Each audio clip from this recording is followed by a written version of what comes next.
This episode was brought to you by Keeps. Initiating moisture.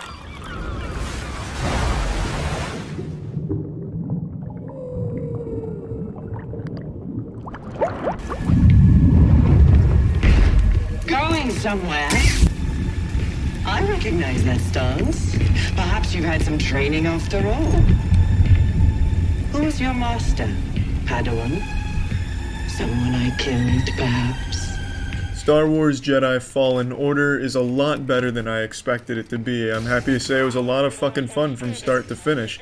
Now, it's important we address the elephant in the room before talking about the game itself. It's made by Respawn Entertainment, who has a great track record of great games like Titanfall, Titanfall 2, Apex.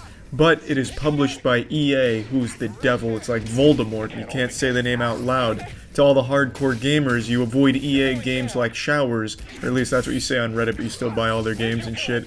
EA, yeah, they published it, but there's no microtransactions like you're used to from that shit company. So I'm happy to say that. It is a game that is very truly meant to be a game for both Star Wars fans and just fans of action games in general. I want to start with the best part about this game, which is the combat. The gameplay in this game never gets stale throughout its entire 15-hour journey. And keep in mind that's without me exploring every nook and cranny on every planet and getting 100%. So there's a lot of content there, and there's a lot of lore in the game scattered throughout the world, so there's a lot to really pick up on if you're a fan of the lore of Star Wars. And all of it is canon according to the mastermind Disney, so that's great for Star Wars fans. But I really think the biggest shining factor of this game is its combat. The gameplay is just always fun and rewarding. It's most closely resembling anything from the Souls franchise, more specifically Sekiro, which is an absolutely great game that I love. Now, obviously the first thing that people are going to ask, is it really hard, like the Souls series? And I played the whole thing through on Grandmaster difficulty, which is the hardest one. I streamed it all at twitch.tv/moistcritical, and I can confidently say there are definitely times in this game where it's extremely hard, and I definitely got hung up on certain mobs and encounters. In particular, one mini-boss called like the Rabid Ass Beater or something, I don't quite remember. It took me like 20 minutes to beat him, and the final boss was slapping my asshole inside and out for like 30 minutes, so it definitely is hard at certain points, but overall the game itself is much easier than something in the Souls franchise. Not that that's a complaint for me at all. I don't think the game needs to be cutthroat and putting the fear of God in you to be fun. I just know it's a natural question when you compare something to the Souls series.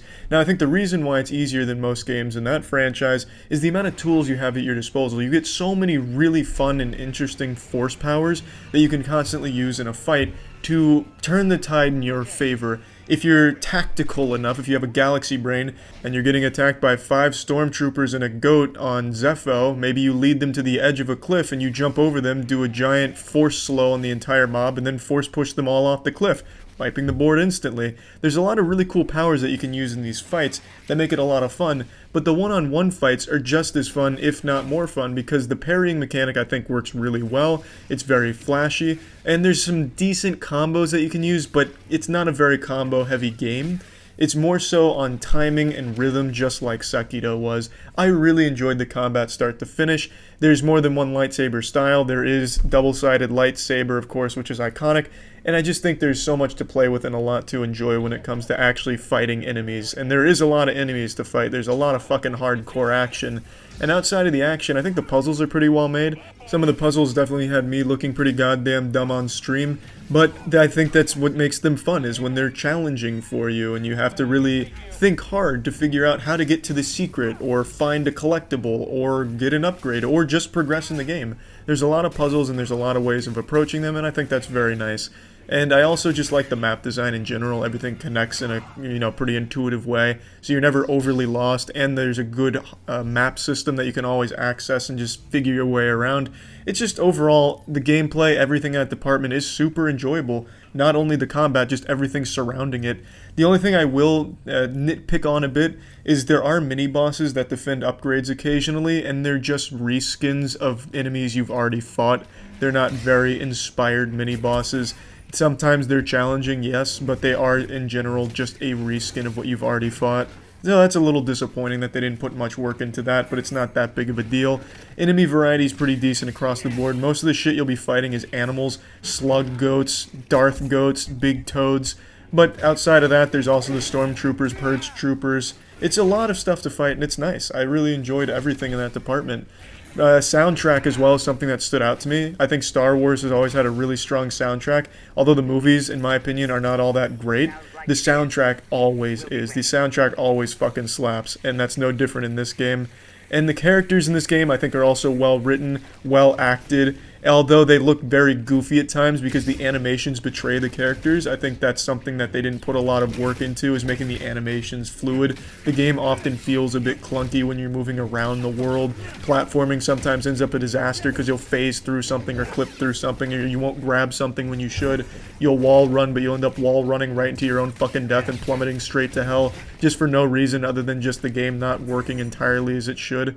And the same goes for the camera as well. Often if you'll engage in a close corridors combat section, sometimes your camera will get locked outside of the map and you can't really change it, and then you'll just get brutalized in the locker room by the stormtroopers and you'll have to restart because you die in 2 or 3 shots on Grandmaster.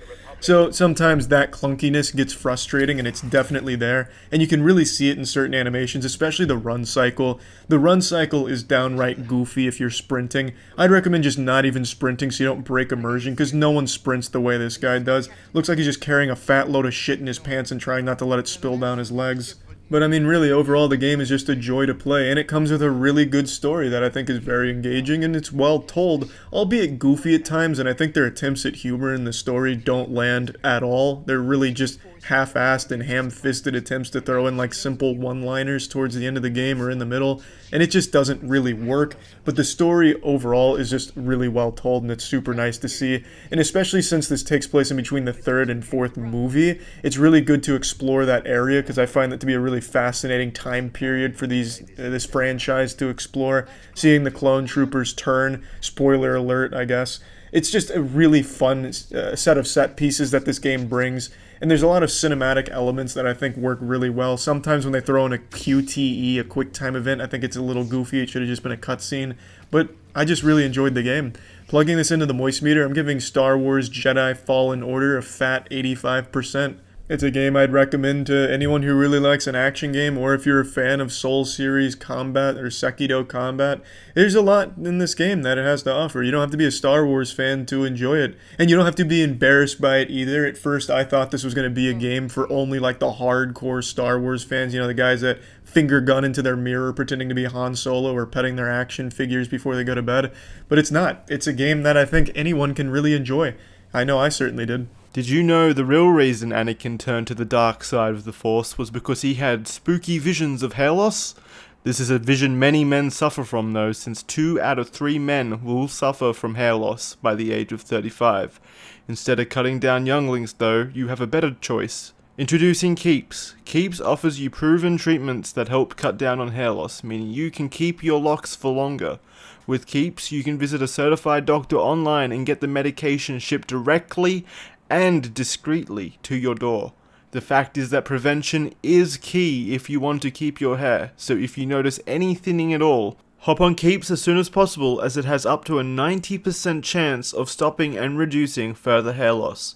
Starting at just $10 a month, you can get 50% off your first order by visiting keeps.com/moist. If you're ready to take action against the dark side of hair loss, visit keeps.com/moist for 50% off your first order. That's keeps.com/moist. Initiating moisture.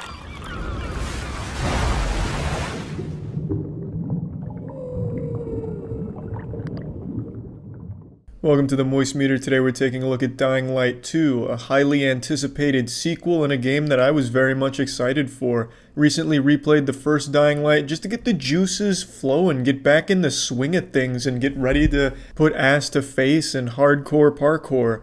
Now, there's a lot I have to say about Dying Light 2, and not all of it's good. So let's just go ahead and start with what I really liked about it. So I think overall, the movement is an improvement over the first game. I thought the first game was pretty much perfect when it came to its movement, and yet I was proven wrong because Dying Light 2 did it better. There's new skills here that allow you a lot more freedom and a lot more options when it comes to traversing the world, and you can get around quickly, you can combo some of the moves together and make like a really long chain, and it's just free running perfected here. I've seen a lot of people say the movement's worse or that it's outright bad, and I have to wonder what the fuck they're injecting into their ass, because that is just blatantly wrong. I loved the first one's movement, but I think this one is better. I've seen a lot of people say that it's floaty, and that I can agree with. with. I can absolutely see how it could be floaty, and at times I definitely felt that too. And I think it's because they added like a new full hop feature, which allows you to get higher faster. And by doing that, going from point A to point B, it does feel like, sometimes gravity turns itself off. But for me, I just thought that was more fun. Because then it really feels like you're going at like a fucking breakneck pace and anything is possible, where you can reach any height or anything that you can see you can reach through a combination of cool moves. So I really liked the movement. And I also really liked a lot of the skills they added here. There's some new skills here and then some familiar ones like the dropkick. But some of the new ones I thought really shined. I felt the skills in this game were better than the weapons for the most part. I mean that totally sincere. My best weapons were worse than my worst skills. So dropkick, for example, I could sometimes just insta-kill zombies or people by just drop-kicking them at a wall. That doesn't even have spikes on it, like not like a trap or anything. I didn't cheese them, but I just like set up a dropkick to go for a head stomp combo, but occasionally just the kick was enough to kill them outright. I just blast them into just an empty wall and they just vaporize. They just die on the spot. So the skills really just seem to be the actual powerhouse here when it comes to your combat options. And I'm fine with that because the skills are flashy, they're fun, and you can do a lot of cool stuff with them. Now that's not to say that this isn't all pretty familiar. It's not like a massive breakaway from Dying Light 1's gameplay. And I think that's fine because they added just enough to keep it fresh and keep it new. But don't expect it to be like a complete like wild, holy shit, I don't even know what I'm looking at. This is Dying Light meets Path of Exile with so many options, because you're not going to get it. They tried that with gear in this game where you can pick up these items like, bandanas, shoes, fingerless gloves, and each of them give you different stats.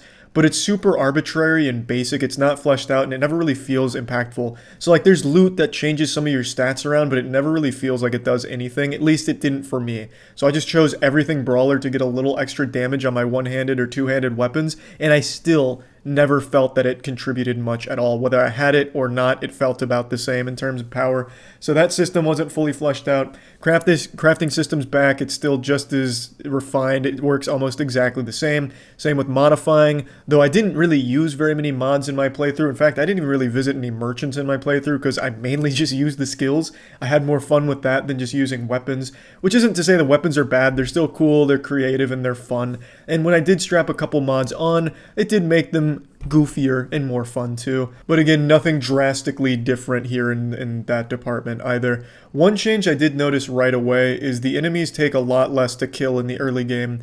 In Dying Light 1, I'm not sure how many of you remember, but those enemies were goddamn immortal at some points, it felt like, because your early game weapons didn't do enough damage and they were so fucking spongy. It took a long time. It would take 2 stamina bars to kill a single meth addict zombie, like fucking frail, barely alive, and it would still take 2 stamina bars worth of hits just to kill it. Dying Light 2, that's not the case. Things go down much quicker, and I think that's a good thing overall for the early game, because it keeps the gameplay pacing fast.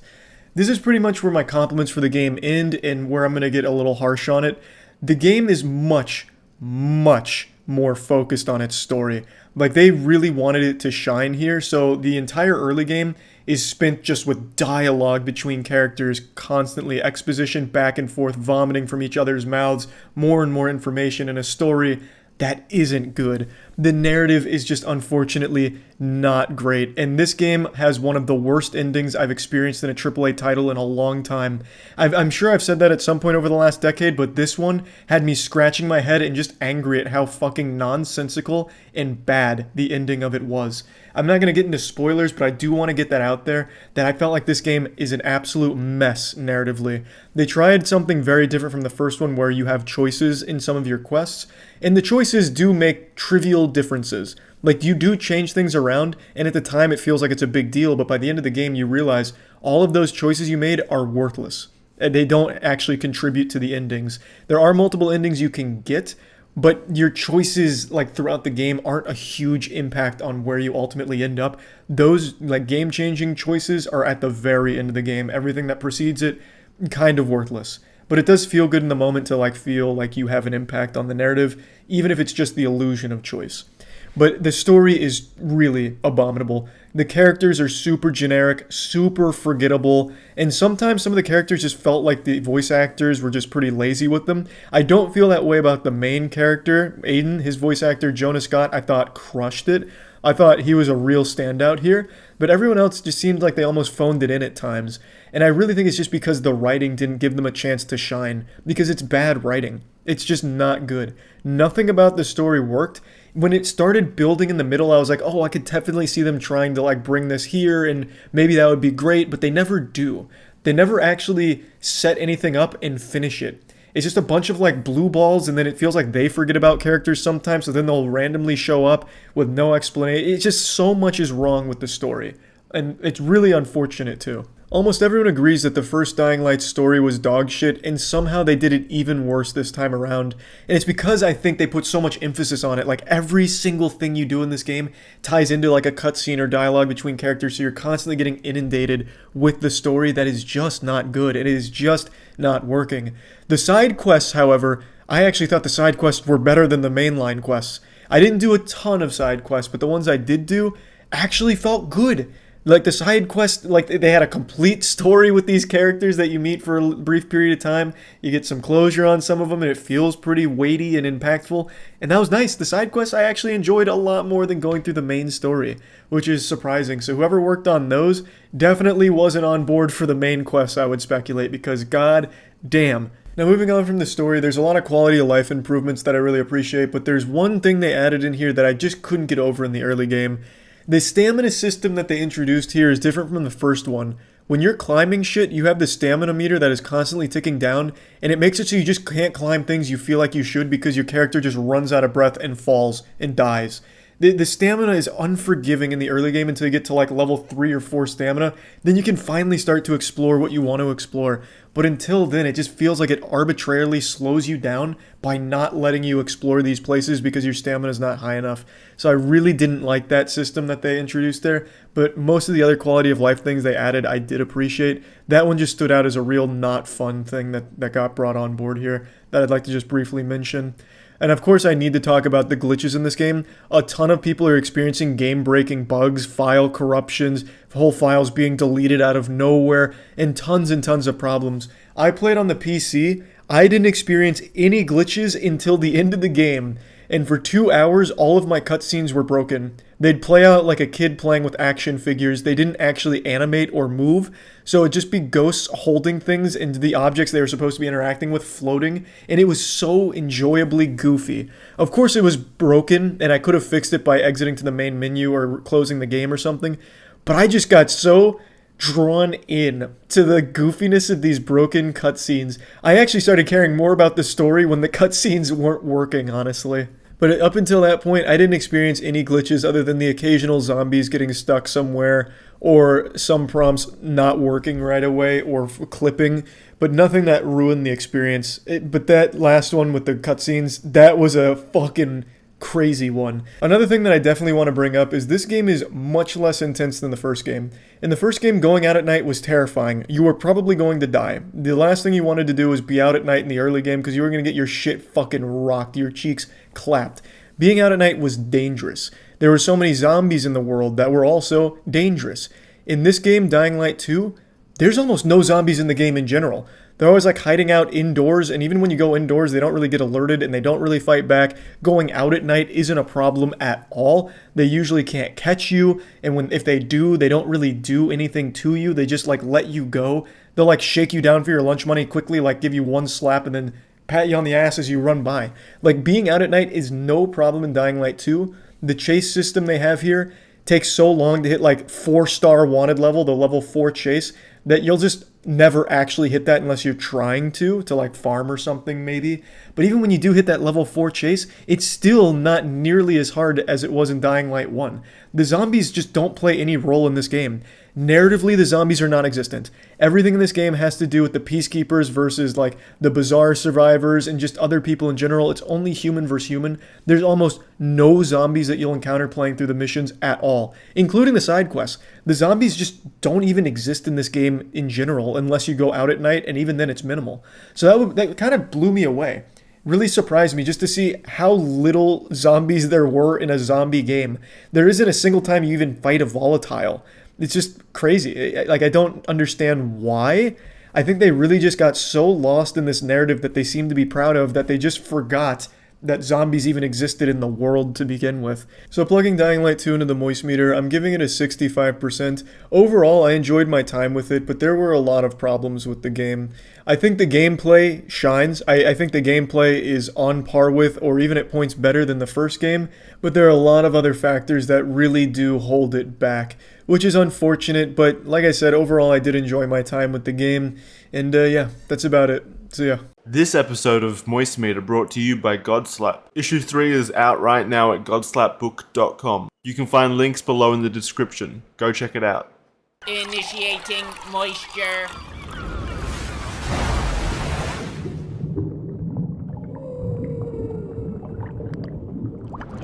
Welcome to the Moist Meter. Today we're taking a look at Jedi Survivor. I'm sure you've all seen the headlines about how awful the game is due to performance problems. Now, obviously, I'm going to have to factor that into our advanced scientific calculations when rating this game because it would be ridiculous to overlook a $70 game shipping in the state that this one has. It's poorly optimized across all platforms, but most notably, it's horrendous on PC. Like 99% of people's computers can't run this game consistently at 60 frames, which is just an unforgivable sin. $70 for a game that doesn't even meet the baseline standard of AAA quality that you'd expect is laughable. Which is an absolute shame because the game itself is good, but I absolutely have to mention how awful the performance is because most people aren't even going to be able to enjoy the game. You're watching a slideshow sometimes, it's got so many problems, and I don't want to hear any of that mumbo-jumbo about how, well, Charles, don't you know they're planning on fixing the game and patching it right now? Old St. Nicholas at EA's got all his little elves, all his little helpers working on it tirelessly to fix the game for the gamers out there because they care. I say that's a goddamn load of dirty barnacles. This trend of push it out now, fix it later is garbage. I fucking hate it. And anyone who has that take of like, oh, it's so entitled to expect a game to work when you pay $70 for it, I'd say that take isn't worth a doggone set of donuts. Like, it's a bunch of baloney. The game, when you buy it, should work. It should be functional. It should be in a good state. That shouldn't be a hot take. So yes, the worst part of Jedi Survivor is the performance. Everything you've read is accurate for the majority of people who are going to be playing the game. I got lucky enough where my problems on PC were pretty minor. They were not game-breaking, but I recognize I got lucky. That's not going to be every player's experience, at least not until patches roll out. So I would say definitely wait on the game no matter what. But let me get into the game itself, because like I said, it's good. Now, Jedi Fallen Order, I liked a lot. I was blown away by how much I enjoyed the combat in particular, but it had flaws. It had a lot of jankiness to it. It was a bit wonky at times. Unfortunately, with Jedi Survivor, I feel like they didn't really polish that jankiness to it. Like, there's some hitboxes that still just go Insano style. Like, they just have a mind of their fucking own. There's a ghost in the machine, and that ghost wants to fuck you in the ass, because sometimes these hitboxes make no sense. It was a problem that existed in Fallen Order, and it's still here in Jedi Survivor. There's also a huge emphasis on just fighting a lot of local wildlife, which are the biggest culprits of the worst hitboxes in the game, so sometimes it begins to become a bit of a headache, but the gameplay itself is still really fun. It's not like a drastic improvement over Jedi Fallen Order, but I do recognize some quality of life improvements, and I really did enjoy it a lot. There's a lot of stances to go between. You have your standard single saber, you've got your double-ended saber, you've got dual wielding. I don't want to spoil too many other ones because I don't know how much has been revealed in trailers and stuff, but there's also two other wacky ones that are really fun. One of them, I will say one of them, I don't know if this is a minor spoiler, but be warned, there's a blaster stance where you get to use a lightsaber and a blaster, and that's the one that I kind of just mained for the entire game, and it never stopped being fun. There's a lot of versatility to the combat. The skill trees are pretty expansive, but unfortunately, a lot of the skills I found to be really worthless. Like, they don't do a whole lot. I played this on Jedi Grandmaster difficulty, so maybe that's it because everything's pretty spongy, but a lot of the abilities in the skill tree, the Force ones, they just weren't super useful. The animations are really long, so they lock you down for a while, so you just end up getting punished when you try and use them against a boss fight, or God forbid if you take a fucking stupid pill and try and use them in a horde of enemies, you just get blasted.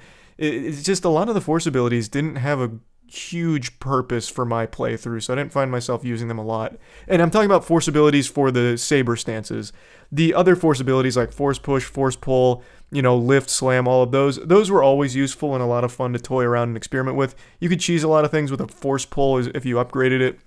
But overall, I don't have any major complaints about the combat other than, of course, some jankiness and the feeling that they didn't really take a huge step forward with their combat from Jedi Fallen Order. Though I guess they didn't need to because it was just so much fun in the last one too. So I enjoyed it, but don't expect anything crazy from it if you played Jedi Fallen Order. You're getting a lot of what you're used to, which for a lot of people, like me, is fine.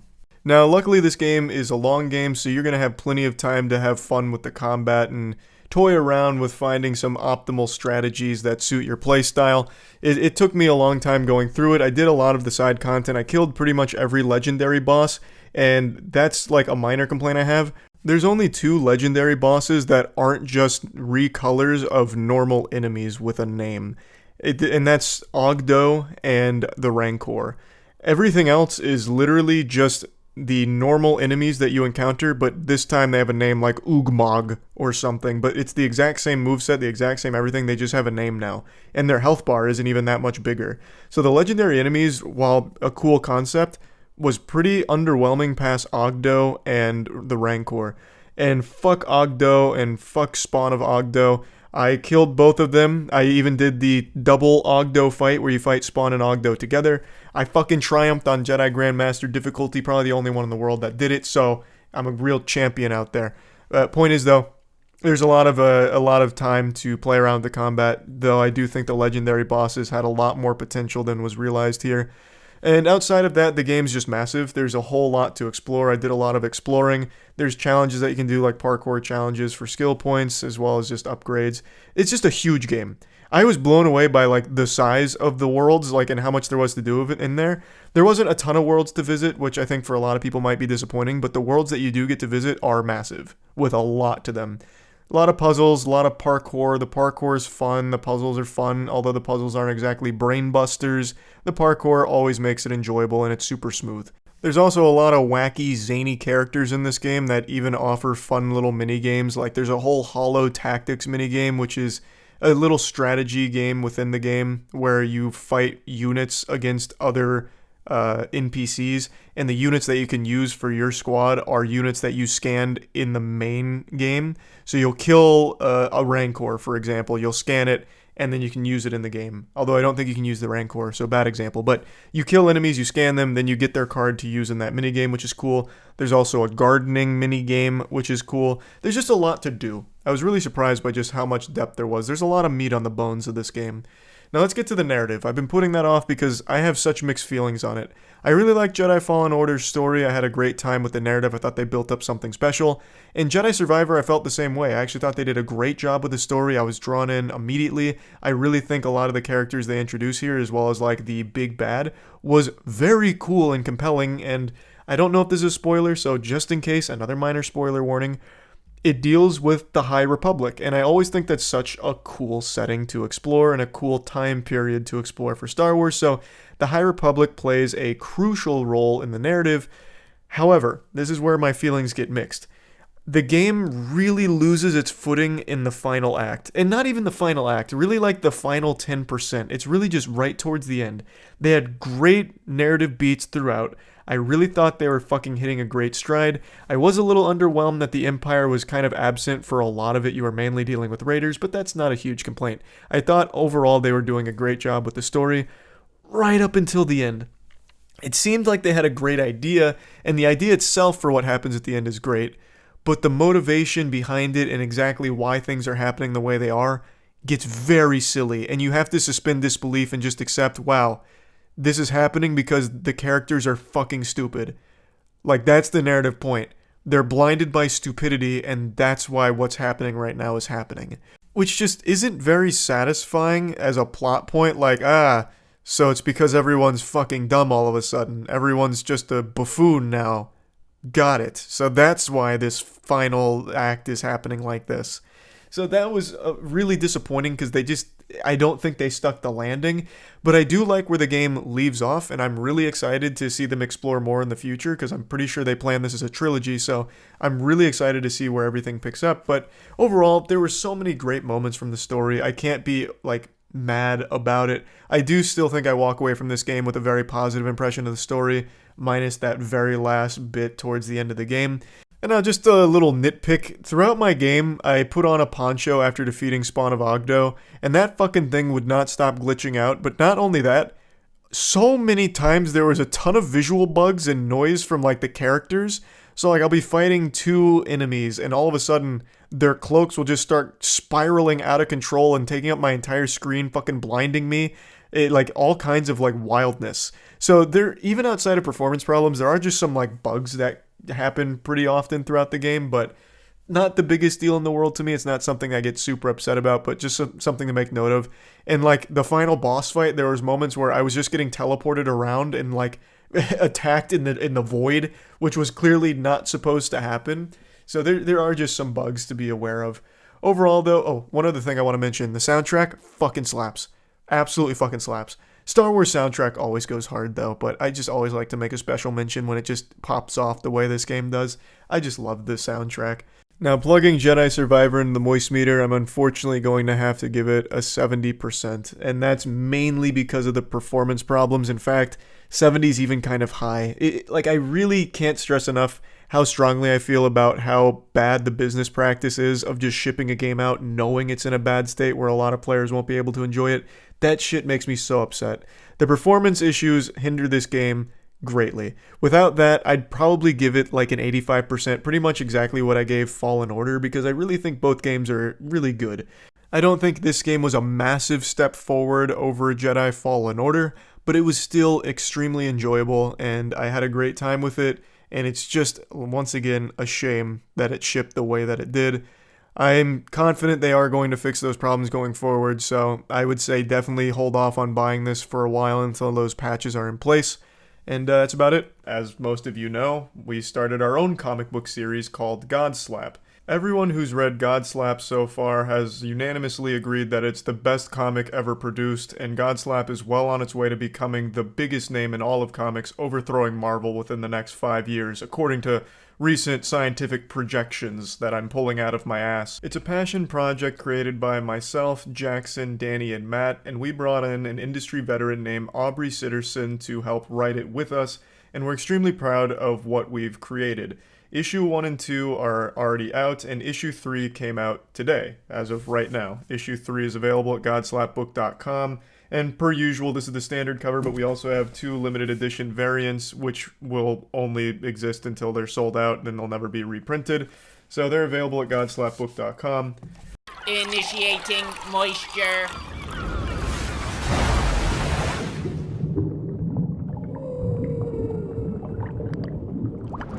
Welcome to the Moist Meter. Today we're taking a look at Risk of Rain 2. I'll go ahead and bend over for all of you and let you know right now, I didn't play the first Risk of Rain. In fact, I'm really not even a fan of the genre. But Risk of Rain 2 is an absolute fucking banger. I played it on a whim during a stream after we had just finished up the Fast and Furious game, which is an experience unlike anything else this world has to offer. And Risk of Rain 2 had me glued to it for an extra 6 or so hours. And I played significantly more since then. I think I'm right around 24 hours of playtime so far, and that's just within like the last 6 or so days. The game is just extremely fun. So to break the game down, Risk of Rain 2 is a roguelike where you play as one of many different characters, each with their own set of abilities that give them an entirely unique playstyle. Really, no character plays the same as another one, and I really love that. And I actually like every single character I have so far. I haven't unlocked all of them, but I've unlocked a good chunk. The only one I haven't enjoyed very much is the Commando. It's just a really basic class. There's nothing wrong with it. It plays just fine, just like all the others, but it's just not as much fun as some of the greater ones, like my fucking boy Multi or Loader. Loader is probably some of the most fun you can have in this game. Absolutely love Loader. Loader's like an in-your-face, right up in your nutsack kind of melee frame where you can like launch yourself across the map. You have like a bionic commando grapple. You can play this game like fucking Attack on Titan with Loader, where you just grapple to someone with your extendo fister and then spin around them, attacking them the whole time. It's just really, there's so many different ways of approaching fights in this game with the different characters that it's just always a joy. And the best part about the game is, of course, its loot. That's its core mechanic. You kill a bunch of enemies on a bunch of different stages, you get money for it, you spend that money on the chests that randomly spawn on the map, and you get randomly generated loot. Some of it's incredible, and some of it's just like a stack of condoms it gives you that's pretty worthless, but those worthless items aren't entirely useless because you can have a bunch of those and you can trade them in for something better if you can find it on a different stage. There's also 3D printers where it prints the item that you see there. If it's an item you want, you can trade some of your useless stuff for it to get something better for a build you're going for. There's just plenty of options when it comes to building your character during a run, getting him up to a godlike power spike, and that's incredible because a lot of games shy away from making you too strong for fear that you'll get bored of it. The only other game I can think that allows you to go this hard and being overpowered is Warframe. And this, I love that. I love the fact that this game isn't pissing its pants and biting its nails in fear that the player's going to get bored being too powerful, so they have to limit how many items you can stack. This game doesn't give a fuck about that. All your items can stack until you're ready to take on God himself if you want to. You can make yourself so powerful you're one-shotting every single boss, even on Monsoon difficulty, which is the hardest difficulty. It's great. I love that it encourages you to go for these God runs and be overpowered. There's never a point where you're just like, firing wet noodles at an enemy. As long as you're collecting items and being mindful of the build that you want to put on, you can always be hitting these meaty slaps on everything, and it's always so satisfying.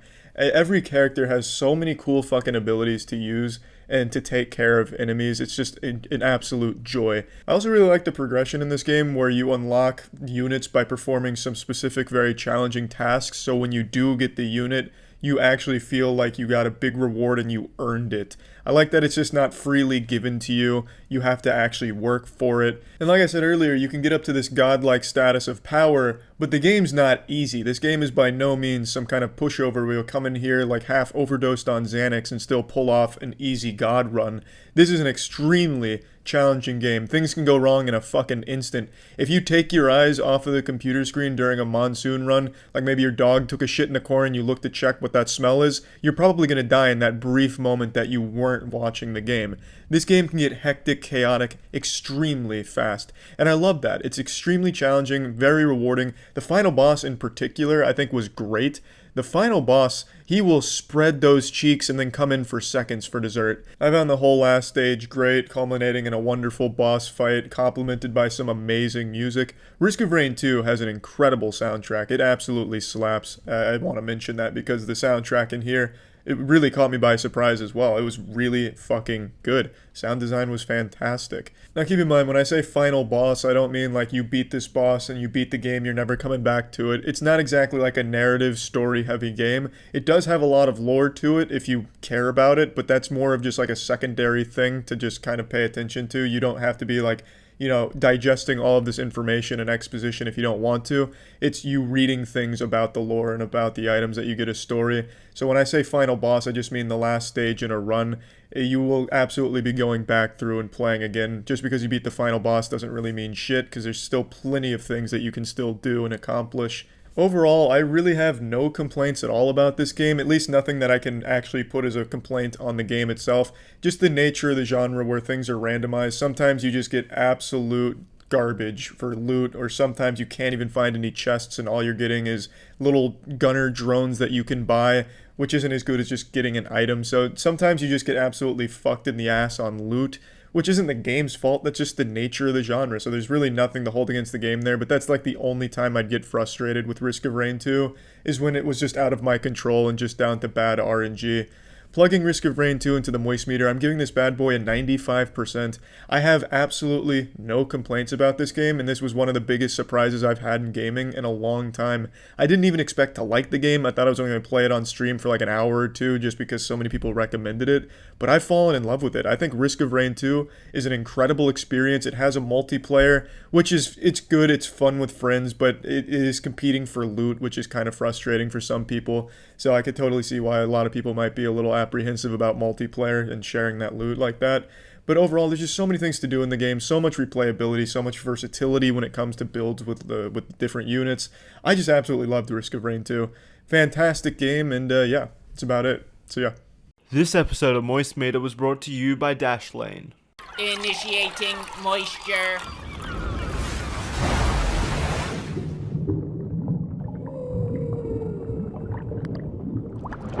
Welcome to the Moist Meter. Today we're taking a look at Doom Eternal, follow-up to the mega hit Doom 2016, a game that I absolutely adored, and I'm happy to say Doom Eternal is an improvement in every possible area over Doom 2016. The game is extraordinary. It's a game that made me feel like a bigger, stronger man just from fucking playing the game. From the very second you turn on the game and you're greeted with the incredible soundtrack from Mick Gordon, you know you're in for a fucking high-octane thrill ride. It's so badass, it's gonna make you want to get a barbed wire tattoo while you're playing the game. It's just so good from the very second the game starts. It grabs you by the nutsack and never lets go. It constantly just has you putting your cock on the chin of demons constantly. The pacing is relentless. Full throttle aggression, non-stop action. It makes it feel like your blood has been replaced by diesel fuel. It is so incredible. It's such a refreshing experience. The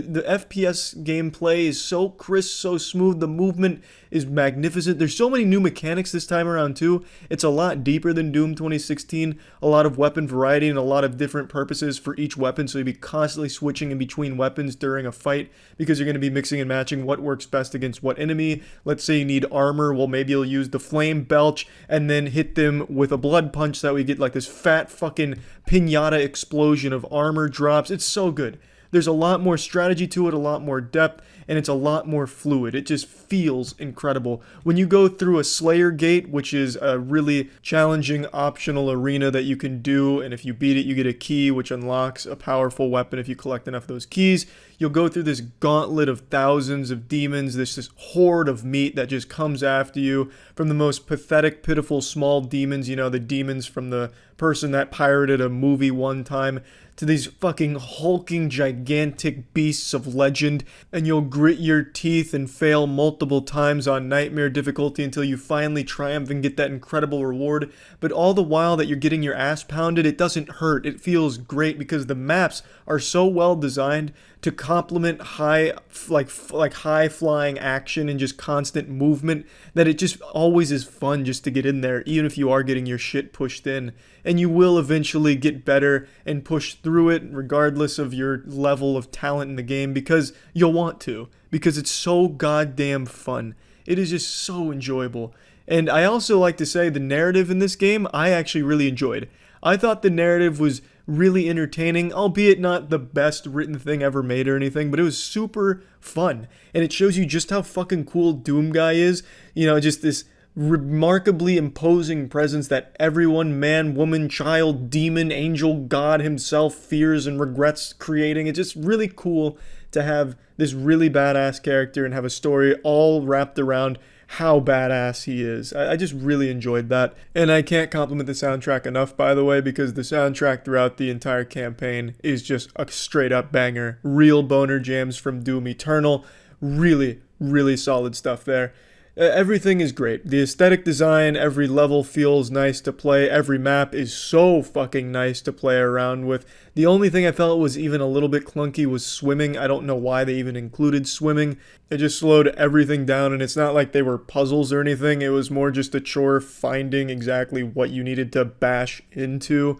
I just don't really understand why swimming was even here. That's like the only thing I could even criticize in the entire game, because everything else was fantastic. Finding secrets was fun, going off the beaten path and exploring was fun, and of course, just massacring hordes of demons never got old. I cannot express enough how much I enjoyed the campaign. The campaign was nice and long as well, so you get a lot of bang for your buck in the campaign, and then there is multiplayer.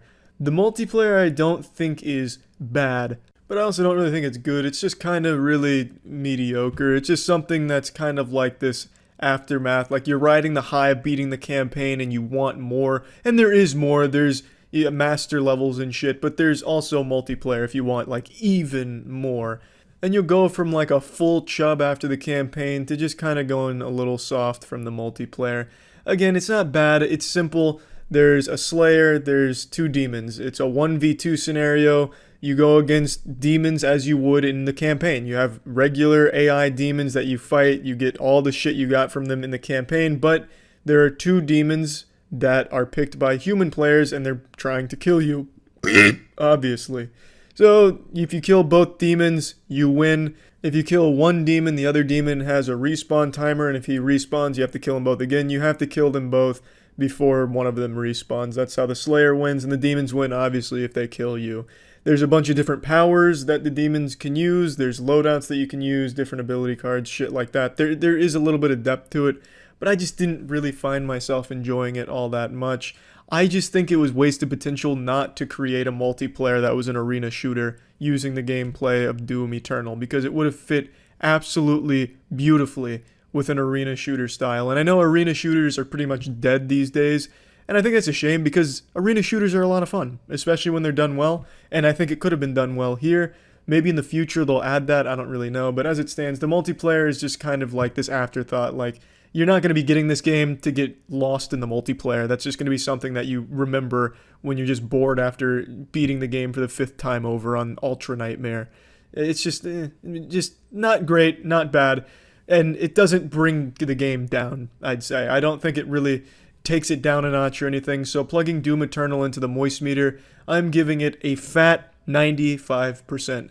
Everything in this game is done super well. It is the most fun I've had with a shooter in a long time. It is absolutely extraordinary. I streamed the whole thing at twitch.tv/moistcritical. You can see that I was an absolute monster at this game, by the way, so I was able to push this shit to its maximum potential. I was surprised the game didn't fucking crash on me with the stress testing I was putting it through. Incredible game, so much you can do with it, and I can't recommend it enough if you're a fan of high-paced, first-person shooting action. Great stuff. I want to talk about the modern internet age where you have to memorize a ton of passwords for a ton of different things, or if you're some caveman using one password for everything, you need to stop that ASAP. This is an intervention. You need to stop doing that. You should have multiple passwords for a lot of different things, and it sometimes becomes a bit of a burden to remember those, or if you write them down, remembering to write them down or finding where you wrote them down, it just becomes a hassle. And password recovery is oftentimes not very efficient, where you have to answer these questions like, what was the name of your grandmother's first goldfish? And then you don't remember, and then you're locked out. It can just be a big headache, which is why I want to talk about Dashlane. Dashlane eliminates the problem entirely. It has all the passwords you need when you need them. It's super quick, super simple, one-click login anywhere you need, so you never have to worry about fumbling around with remembering what goes where. There's no ads, which is great. It's not doing anything shady with your data because Dashlane can't even see your data. And there's no credit card required, so they're not scamming you or anything out of money. It's just an all-around great product that just makes the online living space much more quick, efficient, and simple. So if you're interested in trying Dashlane out, you can go to dashlane.com/Penguinz0 to try Dashlane for free. And if you want to upgrade to the premium version, you can use the discount code Penguinz0 to get 10% off. Initiating moisture.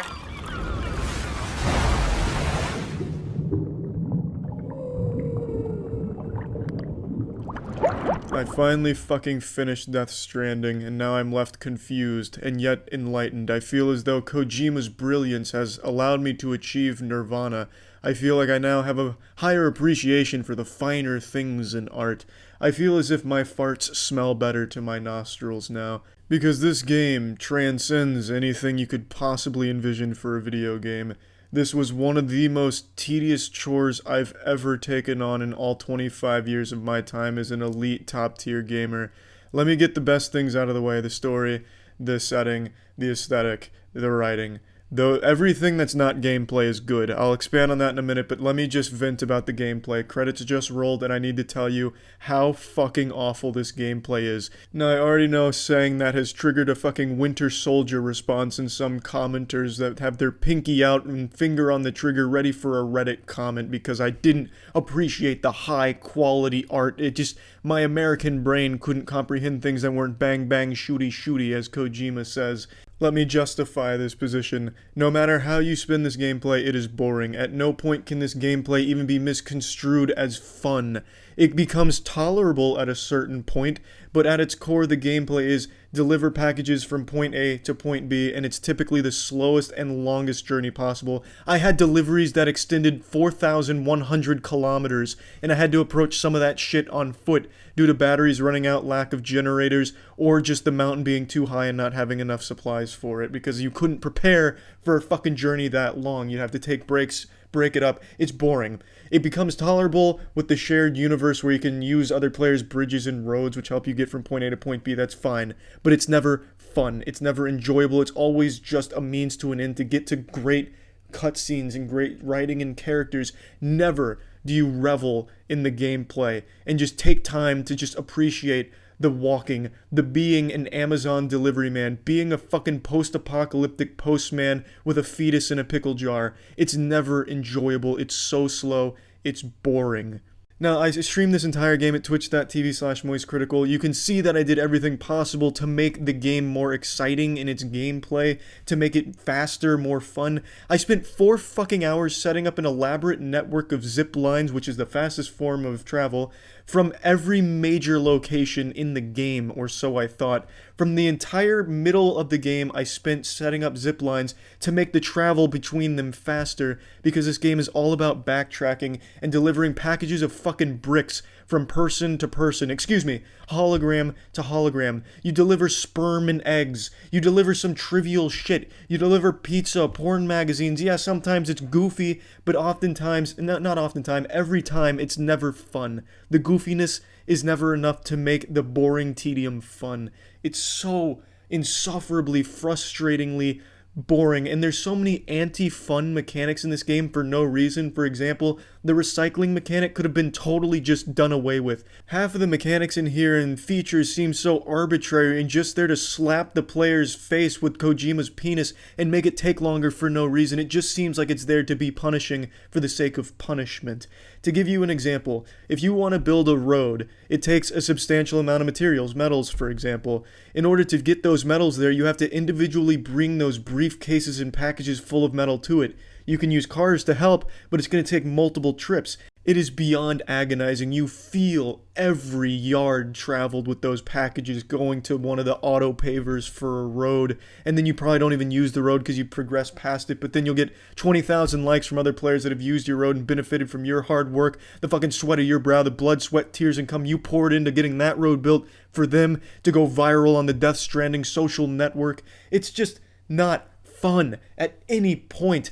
It's more fun to spit on your window and watch it slowly fall to the bottom. There's more fun to be had when you sneeze into a tissue. There's more action when you're shaking a protein shake or mixing something in a blender. Not saying this game really needs action. I'm totally fine if there was no action at all, but there is, and it's bad, by the way. When there is shooting shit, it's not fun. It's straight out of 2006 mechanics. But it doesn't need action is what I'm saying. But there's more engaging gameplay in a visual novel than here. This gameplay is just there to punish you and be tedious for the sake of tedious. And I guess what everyone defends there is that it's relaxing or calming, or you just don't get it. It fits the world and the tone of the world. Who gives a fuck if it fits the tone of the world if it's not fun? And it's definitely not relaxing because the vehicle driving mechanics betray you oftentimes. Shit has a mind of its own. If you take one of the bikes off-road, for example, that shit controls like a grocery bag being picked up by strong wind. It is impossible to go where you want to go half the time when you're out of the map, and there's so many fucking rocks. There's a million rocks. This is a technical marvel in the amount of little rocks that it throws in your way that your fucking vehicles will pinball off of if you make the mistake of taking the road less traveled. It is unbelievably frustrating. I can vent for hours about how not fun it is, and it wants to be not fun. And yes, I can see why people could find it relaxing if they want something to fall asleep to. This game would definitely help with your insomnia, but it's still, no matter how you spin it, never, ever fun. And it's by design. Now, this being a video game, that's a huge problem. It's a fucking game, not a movie, but it should have been. This would be a masterpiece if there wasn't a game attached to it. This is a great movie that unfortunately has a shit game on top of it. Everything else that's not gameplay is superb, spectacular. I love almost every character in here. Yes, there's cheesy dialogue, but when there's this many lines of dialogue, obviously there's going to be some stinkers, but a lot of them happen with Fragile. Fragile's lines often get really comical. She has a line where she goes, "I may be fragile, but I'm not fragile." And then she says verbatim, "Everything you've heard about me is true, except for the lies." So yeah, there's some like, I'm 14 and this is deep kind of shit. But, you expect that from a game that has this much in it. So that's not a complaint.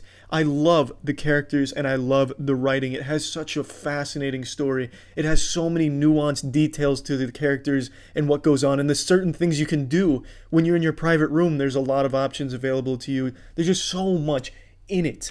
Aside from gameplay that is so great. But unfortunately, that fucking gameplay is still there. Like a pimple on the face of a supermodel. Like 1,000 pimples on the face of the world's best looking supermodel.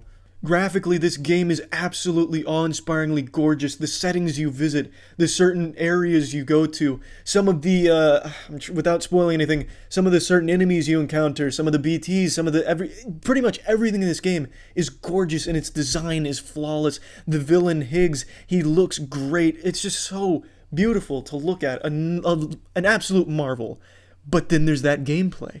There's that gameplay that this 20 minutes of great cutscenes, this 20 minutes of interacting with the characters is about to be fucking ruined when I have to go make this delivery because some old bitch over in the middle of nowhere wanted to have this plastic fork delivered to her and I'm the only man for the job.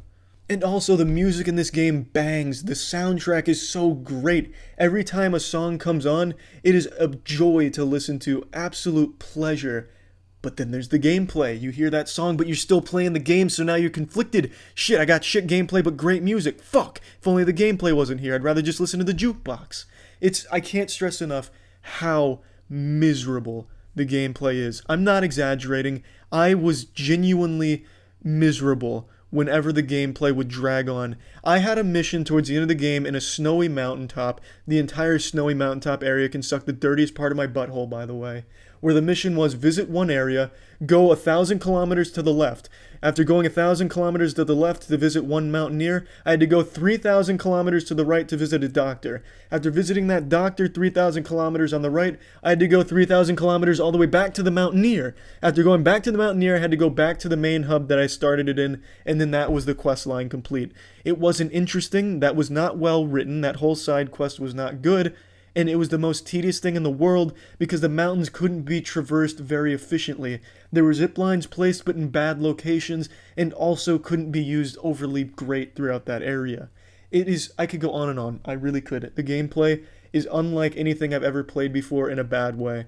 There's a reason games don't make gameplay like this, because it doesn't lead itself to being fun for the player. It just reaches a point where you're able to tolerate it and put up with it for the greater good of finishing the plot that Kojima has made here, and it is absolutely fantastic as a movie. And plugging this into the moist meter, I'm giving Death Stranding a 60%.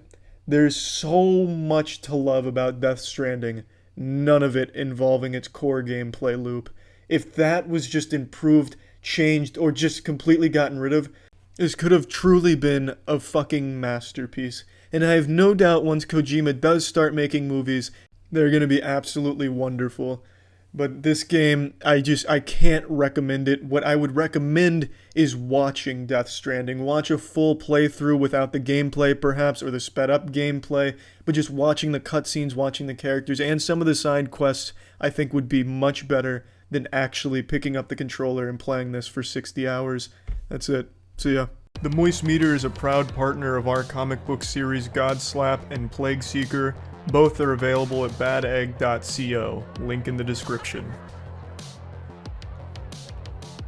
Welcome to the Moist Meter. Today we're taking a look at Legend of Zelda Tears of the Kingdom. I had high expectations of this game. I really liked Breath of the Wild, so I wanted this game to slap, and it did. This is a banger. It did not disappoint. Now, I'm going to go ahead and give real quick thoughts before getting into the meat of it, because I just want to get the quick and dirty out of the way immediately. Most astute observers will notice that this game isn't some kind of incredible graphical update or wild departure from Breath of the Wild. It's very similar. And that's true. Your eyes aren't deceiving you. They're not playing tricks on you. Tears of the Kingdom is very similar to Breath of the Wild, but it is a better Breath of the Wild. It is an improved Breath of the Wild. And that being said, that doesn't mean it's just a $70 DLC. This has so much more content in it, as well as entirely new creative systems with all of the like Ultra Hand abilities, and everything that you can do in this game is shit you couldn't do in Breath of the Wild. It is substantially more content, so it is just the better Breath of the Wild. The map is the same for the most part, yes, like the actual core surface map, but they added the Sky Islands as well as the depths, both of which are huge, and they offer a lot to do. So it's not like it's short on content. It took me like 25 hours to beat start to finish without doing most of the side quests, by the way. So, I mean, that did mean I was getting one shot by like every enemy ever. It turns into a goddamn fucking Soulsborne challenge fundamentally for me, but that made it even more fun for me. But the point is, it's a long game. This isn't just a $70 DLC, and I want to make that clear. There is so much they added to this, and it is all incredible. It makes it the best version of Breath of the Wild possible. Now, I want to go ahead and get some of my big complaints out of the way, really my only complaints out of the way immediately as well. All of the complaints I have really are because it's on the Switch. I can't even really hold it against the game itself. It sucks playing a game this beautiful, a full-blown, full-boner Red Alert masterpiece at 30 frames per second. That is a crime. To take something so beautiful and spit on it with 30 frames per second because of the Switch's limited capabilities is insulting. I know you can't see me right now, but I just slapped my chair. I'm getting so animated and heated about it. There is no excuse for 2023 gaming to have 30 FPS. That's just a fucking Switch classic because Nintendo is an archaic group of fossils that refuse to upgrade and get with the times and make modern hardware. So the Switch face fucks it here with 30 frames, which sucks. So it doesn't really get a chance to shine in a modern light. So a lot of people immediately write it off as being dated and not worth $70, which is so fucking silly. But it is a legitimate complaint. To want 60 FPS in 2023 is not something that's unreasonable, and it's not entitled gamer shit. It's just the standard that you would expect from AAA quality, especially at the $70 price tag, by the way. So yeah, that is absolutely a big problem. And of course, because it's on the Switch, the visuals can only be so good. The graphics can only look so nice. Luckily, Legend of Zelda Tears of the Kingdom, much like Breath of the Wild, is carried heavily by its art direction. It does a lot of heavy lifting for its visuals in order to mask the limitations of its hardware. So thanks to very good choices with its art and visuals, it's able to transcend the stinkiness of the graphical fidelity. Like, it's not a big complaint for me, but I understand people that are used to modern games are once again going to be like, wow, this looks like shit. I mean, and that's just the Switch, baby. That's that goofy, quirky little thing doing what it does best. Reminding us that Nintendo is very out of touch. It's fucking running off like 50-year-old hardware. It was dated when it released, and now it's even more dated now. I can rant about the Switch all day and night. I'm still shocked it's not using dial-up. I can't believe they even have a model that has an Ethernet port on it. I wouldn't even think they'd bother. But yeah, those are my main complaints. That it's 30 FPS, and yes, the graphics aren't amazing, but I really do think that when you're in the game, there are breathtaking moments. Like, I think it looks beautiful a lot of the times, and it's complemented by an absolutely spectacular soundtrack. So now it's time to start going gushing granny mode here. Tears of the Kingdom it's probably my second favorite Zelda game, just behind Ocarina of Time, and the only thing that holds Ocarina of Time over Tears of the Kingdom for me is the nostalgia. That is a game that is so near and dear to my heart that I don't think any Zelda game will ever beat it, but Tears of the Kingdom is, I think, the best Zelda game, like, really. The amount of freedom you have in this game, not only with exploration, of course you come to expect that, but also with the way you tackle everything.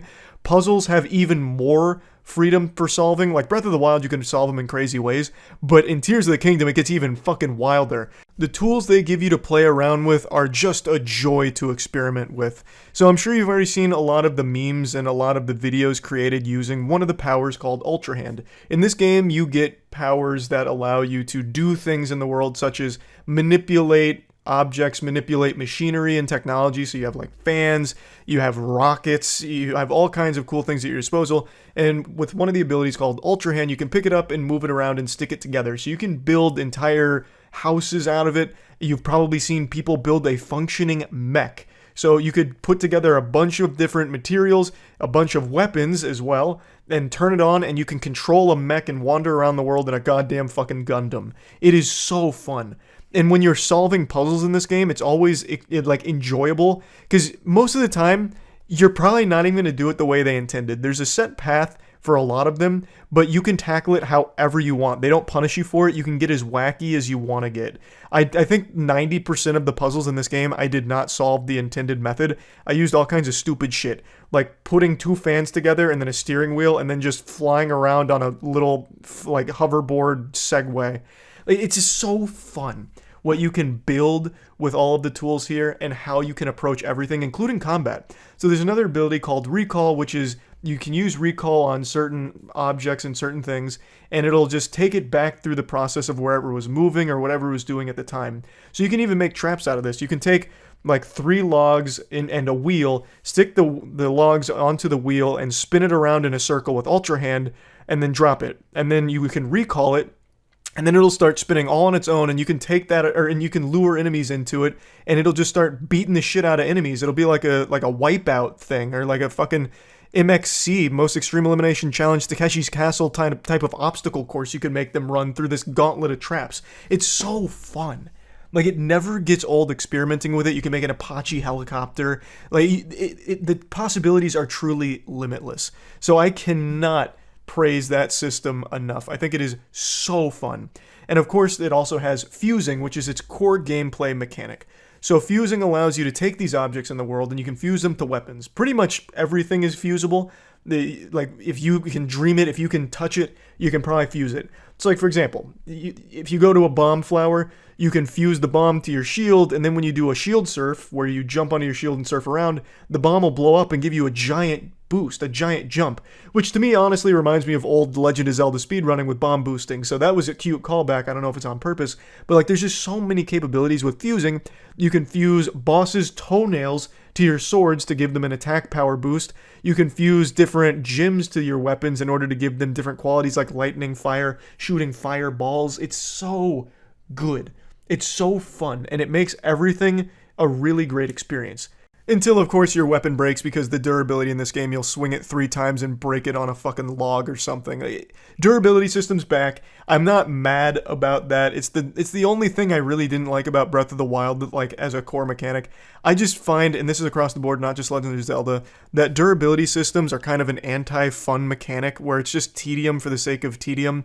Yeah, like, I understand there can be a durability system. Like, for this game, I think the durability system would have made sense on weapons that you fuse, that when you fuse a weapon, it has a certain amount of hits before the whole thing breaks. That would make sense. But there could still be core weapons that didn't need to break, or at least not make it so harsh when it comes to how quickly a lot of these weapons break. Because what ends up happening is, this is a personal preference again, there's many people that like the durability system. I'm just voicing how I feel about it.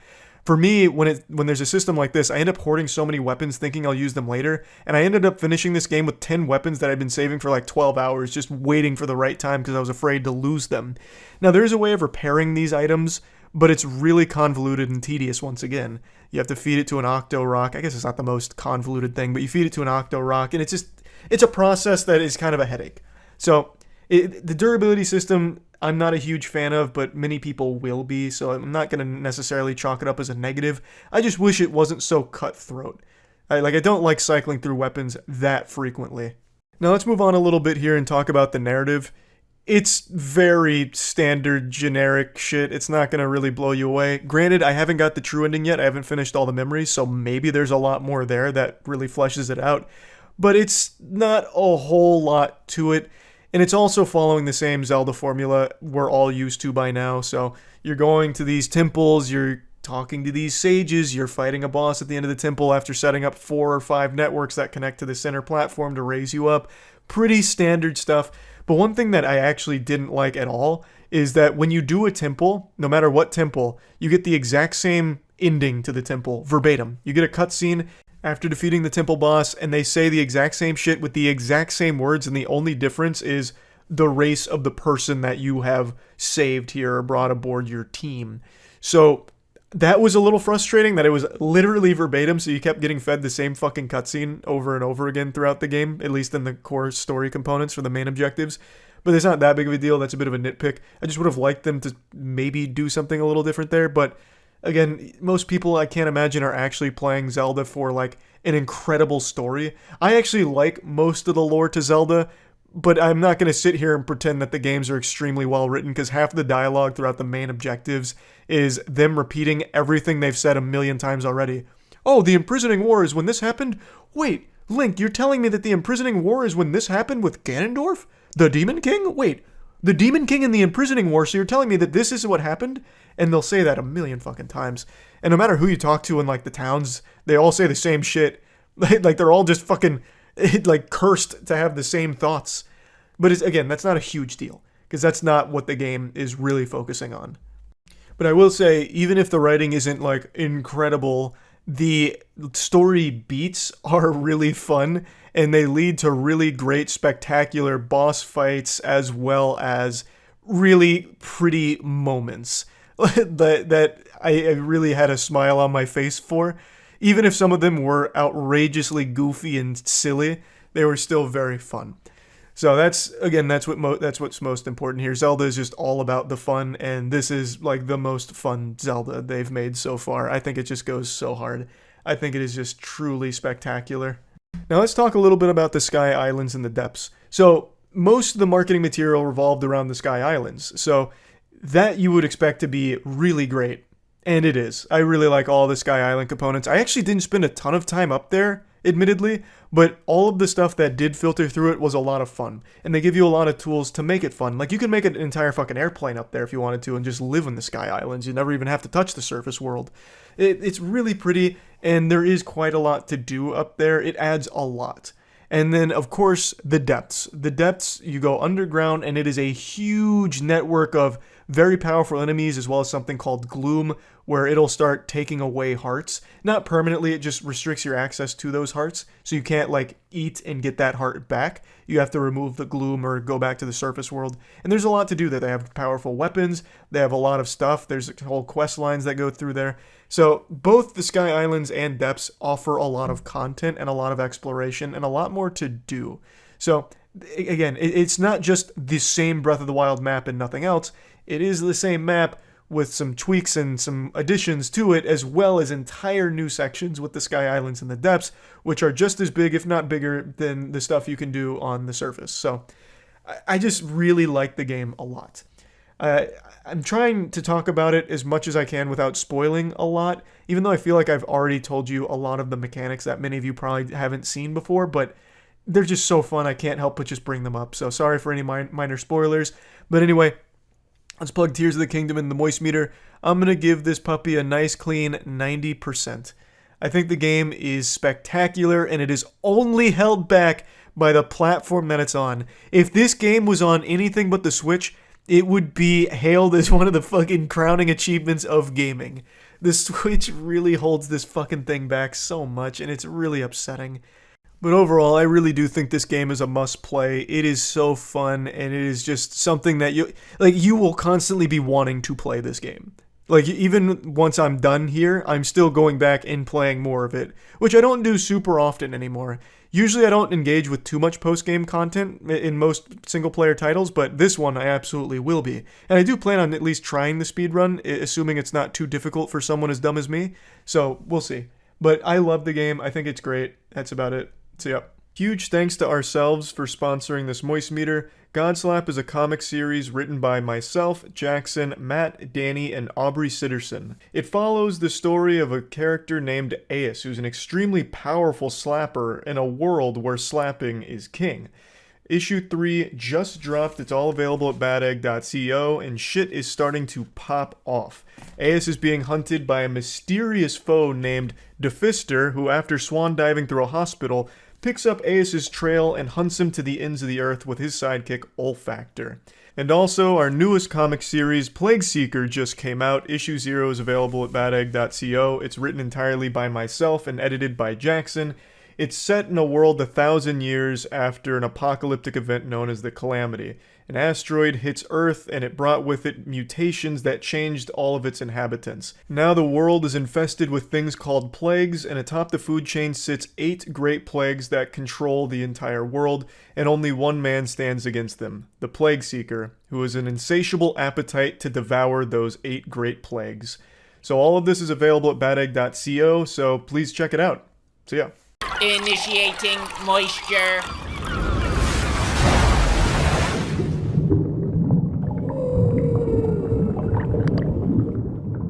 Welcome to the Moist Meter. Today we're taking a look at Elden Ring. That's a sentence I never thought I'd say. I was one of those lunatic conspiracy theorists that didn't think Elden Ring was real and was never going to release, and now I'm out here eating my own ass. The game is out, and it is absolutely outstanding. I'm sure by now the majority of you have seen the reviews. 10 out of 10 is pretty much across the board, 100% on most major outlets. This thing is the goddamn valedictorian of gaming, it seems. And I will say, it lives up to the hype. It is absolutely fucking fantastic. It is an actual masterpiece. Now, I will say, with the PC version, which is what I played it on, there is one major flaw, and it's the only flaw I can even point out in this game at all. It is an inconsistent frame rate. There was a lot of times where the game would just chug along during an intense fight, or if the terrain just became like overwhelmed with enemies. Then the frames would drop to like 15 FPS for just a couple of seconds, but it was enough to get you killed, because all of a sudden the game's lagging and you can't dodge in time, so you get fucked up. That is the only complaint I have about the game, and it's being addressed from the From Software team, from what I read. So that's going to be fixed, and after that, I have no complaints. I think everything that they did with Elden Ring, they did masterfully. Just like everyone's saying, the game is the culmination of everything From Software learned over the last decade or so of making the Souls series, plus Bloodborne and Sekiro, all rolled into the perfect package. Just this amazing entree, this beautiful dish that's so tasty even Gordon Ramsay would shit himself and come at the same time. It is unbelievable what they've been able to do here. Going into this knowing it was going to be open world, I expected it to just be kind of open world, like a pseudo open world. Not really fully realized, pretty primitive, because it's their first foray into that kind of ballpark. And I thought they were just going to dip their toes in it. They didn't. They dipped their entire fucking sack in here. They cannonballed into this pool. The world is massive. Absolutely massive. And it doesn't feel tedious to traverse, and it also doesn't feel dead, because there's a lot of enemies and there's a lot of just like open world mini bosses scattered throughout, dragons that you can kill, and just exploring you'll find caves, you'll find unique items, you'll find unique NPCs that'll end up going back to one of the hub worlds, and you can talk to them, learn more about them, complete quest lines from them. It is so good. It really blew me away with just how big the world was. The scope of this game is unlike anything I was expecting going into it. And there's so many layers to it. There's not just one surface level area to explore. It also goes deep underground. For example, there was this elevator in the middle of the forest that I found where you pay a couple keys, you get to unlock it, you go down, and it's unironically like a 6-minute uninterrupted elevator ride straight to hell. And by the time you get to the bottom, you get to this beautiful riverbank, and it is a massive area. There's like 4 different Lost Graces, which is your bonfires basically, and it's so huge. I think there's 3 bosses there. The main one is this deer spirit that you can revive and fight, and the deer spirit has a great soundtrack that backs it. The entire thing is just so cool, and it's just from exploring and finding this elevator. It's amazing just how much there is here. There's so many zones, and all of them are huge and so full of life. In that riverbank zone that I'm talking about right now, there's these like ghost archers that are aimbotting, so every time you try and go by them, they just fucking blast you, and it makes you really mad. But you can't help but be like, they're kind of cute though. Like, they're kind of beautiful looking. So you're like dodging these, well, you can't really dodge them. You're trying to like not get blasted by these archers as you're trying to light pillars to fight the deer spirit. There's just so much to do. The scale of this game is amazing. And there's so many bosses. I think the final tally is there's 83 unique bosses in the game. Or no, there's 83 bosses and 77 of them are entirely unique. So it's crazy. Like, there's so much to do. I absolutely love everything about it, and I'm not an open world guy, but exploring this game just felt alive, and it felt like I was constantly able to find things to do and just find interesting shit, whether it's going through dungeons, finding caves, and going through whatever boss was in the cave. There's just so much. There's so much. Even the quests are fun. Like, for example, I met Kenneth. Kenneth is a guy who likens himself to the ruler of Limgrave, or the heir to it at least. and his fort was taken over by this knight. I end up going to kill the knight, go back to Kenneth. Kenneth goes to the fort and he's all depressed and shit. And it was just a cool little cute storyline, and Kenneth was an interesting character. But it's something that I haven't really done in Dark Souls, which is pay attention to the story. Dark Souls has always had huge lore, like a really deep lore, but it doesn't spoon feed it to you. In Elden Ring, I felt a lot more ingrained in the narrative. I felt like I was getting a lot more out of the story, more so than any of the other Souls titles. I don't know if that's because George R.R. Martin was loosely attached to this. I don't really know what role he had in here. Full disclosure, I don't know what the fuck George did, whether he just blasted a fart near the game and they just put his name on it. I couldn't tell you. But regardless, the story here is a lot more digestible, and there is a lot more to actually get from the game itself, as opposed to having to go out and like look up lore videos on YouTube or deeply explore the terrain to find like some kind of obscure writing on a wall or an obscure weapon that has a little lore to it. It actually does feed you a lot of information about characters through the quest lines and the side quests, as well as just the actual general narrative of the story and what's pushing you forward, which I appreciated because I think it's interesting. I think the entire universe here is interesting. Now, I will come out and say I haven't beaten the game yet. I'm 30 hours into the game roughly, and I just have fallen in love with it, which I expected to like it because Souls-like games are my favorite games. It's my favorite genre.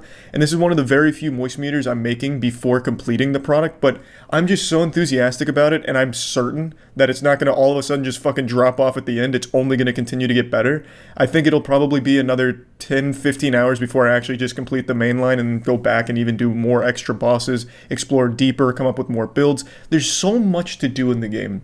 So I really just wanted to give all of my thoughts on it right now. So gameplay, it's what you're used to from Souls-like genre. If you haven't played a Souls game before, get ready to get your asshole spread wide open. This game is brutal. I will say this was one of the harder Souls games, and maybe it's because I was doing everything at a pretty low level because I like the challenge, but it is very difficult. Most players immediately hit a wall on the very first major enemy encounter, the first boss being the Tree Sentinel, which is the horseback golden halberd boss.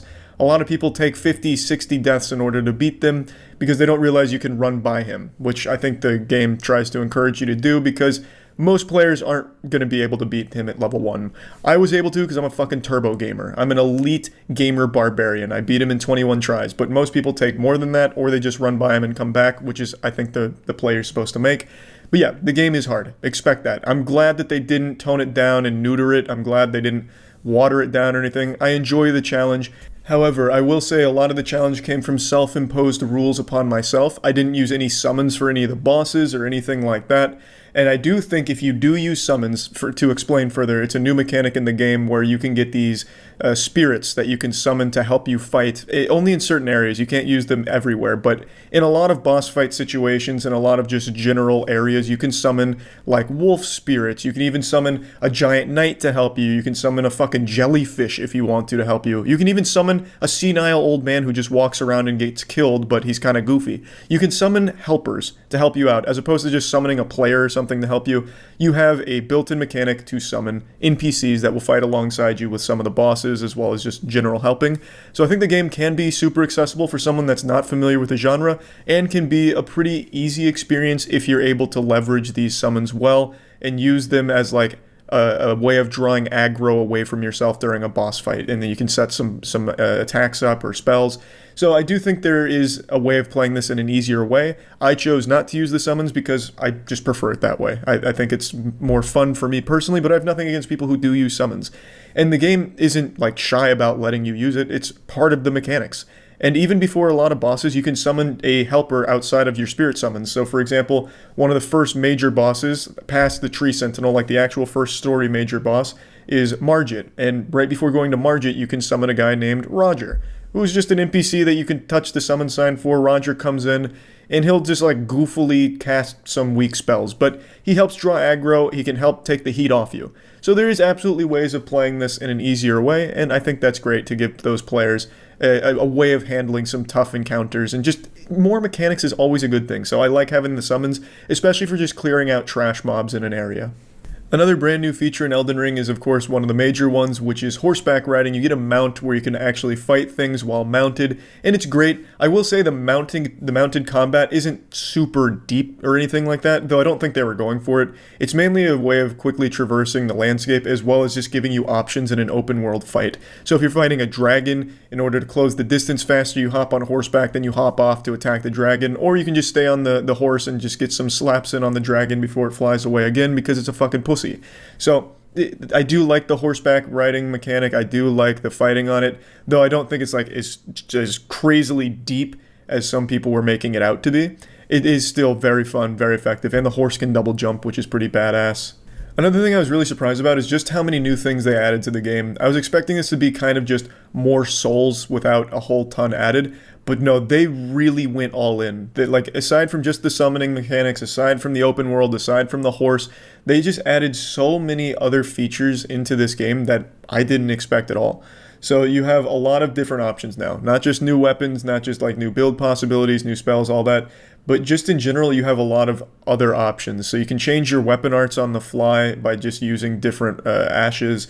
You have the ability to block an attack and immediately counterattack, a guard counter. So if you just successfully block an attack, you don't have to parry it. If you block it and immediately follow it up with a strong, you can do a lot of poise damage to whatever enemy attacked you, and you can just kind of fuck them right in the butt pretty hard because you take almost no damage from a successful block, and you can immediately counterattack. So think of it this way. If someone's blasting a whole combo at you, maybe you dodge the first two, and then block the last one, and then you can get that strong counter for big damage to maybe stagger them for a visceral. There's just a lot of options, and there's now a dedicated jump button.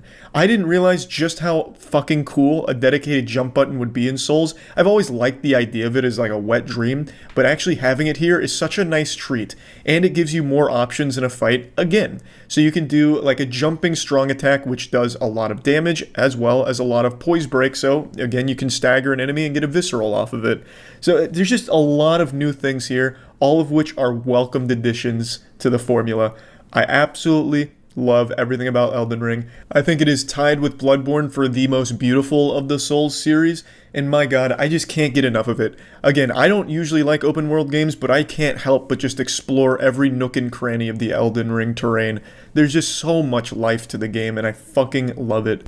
Plugging Elden Ring into the moist meter, I'm giving it a 95%. It would have been a 98 because I really do think this is as close to perfect as you can get with like an open world action game, but the performance problems are really widespread, so while I myself didn't have too bad of a time with the FPS dropping or crashing or any problems with the PC, I know a lot of other players did, and it is a pretty widespread issue that will hopefully be addressed very soon, but as of right now, that is the only major problem with the game. But once they iron that out, I actually just cannot think of a single thing that this game doesn't do well. Yeah, there's a couple of bugs and glitches, but it's a massive open world game. Of course, there's going to be a couple moments where you clip into a rock in the middle of nowhere. None of them are game breaking. There is, however, a little bugginess to the horse that does kind of fuck you sometimes, where if you try and get on the horse too quickly, you might just freeze yourself. But that open world game horse always going to be buggy, and it's so infrequent that it never becomes a huge glaring issue. I really can't imagine a better Souls game or a better open world action game in general. It's so well done, and only a couple of super minor hiccups, like a couple of blemishes. Like, it's nothing major. It is so incredibly polished and so well done. Elden Ring is nothing shy of a landmark achievement for From Software. The game is absolutely amazing. That's about it. So yeah. Initiating moisture.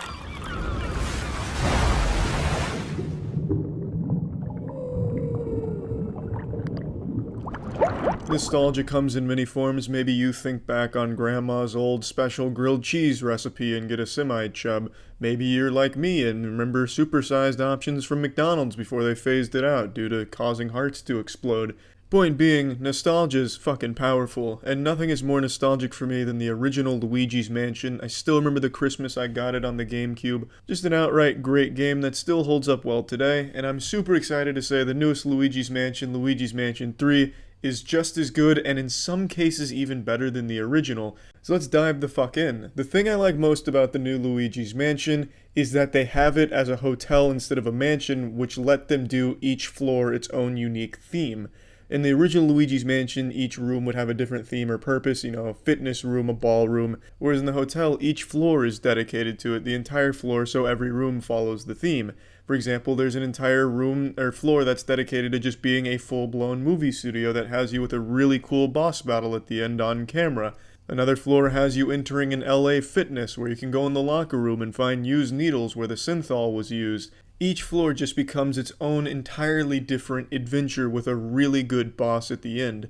The bosses in this game are super fun. They each have different mechanics, some better than others, and there is one boss in particular I find to be a bit tedious for the sake of tedium. It's a cat that you have to chase through multiple floors doing the exact same mechanic to 6 times, and I just think that's a bit excessive. Not that it's a bad fight, but it doesn't change. You're just hunting it across these floors.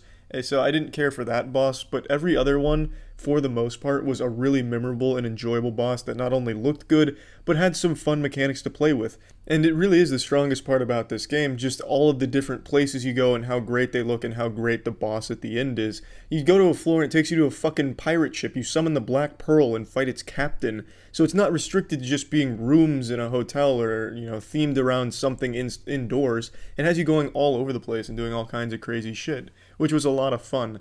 Now I'm going to get to a complaint now because some of the boss fights were made hard, not because they were a hard boss, but because the controls betray you. The controls have a mind of their own and they're constantly trying to fight you for their independence. When you're trying to aim something like the plunger is something where you can fire it sticks to a surface, you suck it up and you pull something off. When you're trying to aim that plunger, the controls just don't really work. They don't lock on to what you need them to, and they'll have you spinning all over the place, and this is where the camera angle kind of fucks you as well, because you can't really tell where you are in space or exactly where you're aiming. So then you just get confused, you end up firing the plunger straight behind you or throwing it out your own asshole, so it doesn't really go where you need it to during a boss fight, which became painfully tedious during the last boss.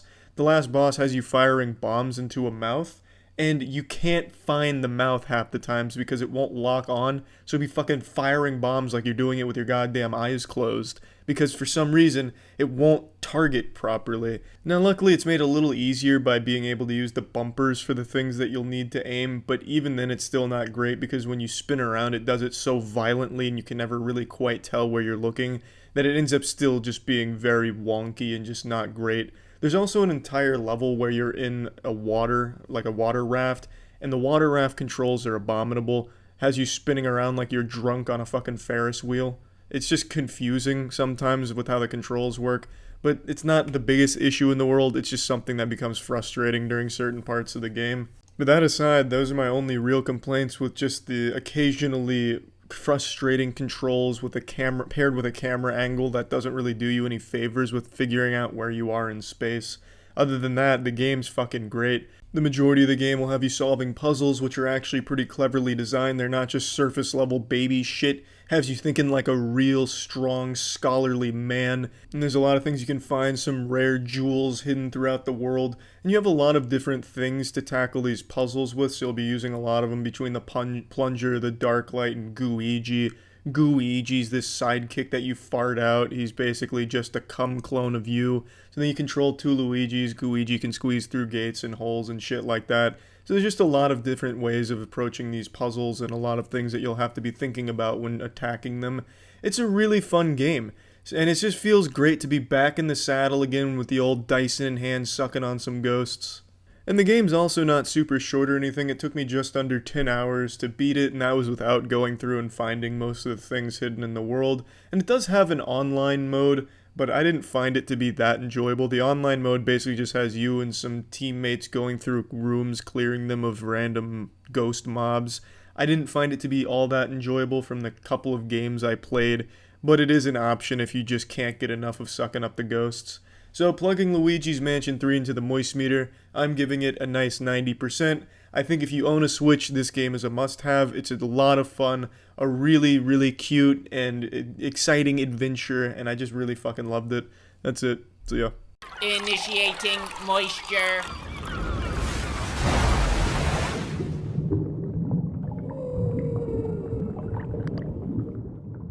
Welcome to the Moist Meter. Today we're taking a look at Everhood. This game's been out for almost 2 months now, so this is absolutely the latest I've ever reviewed something.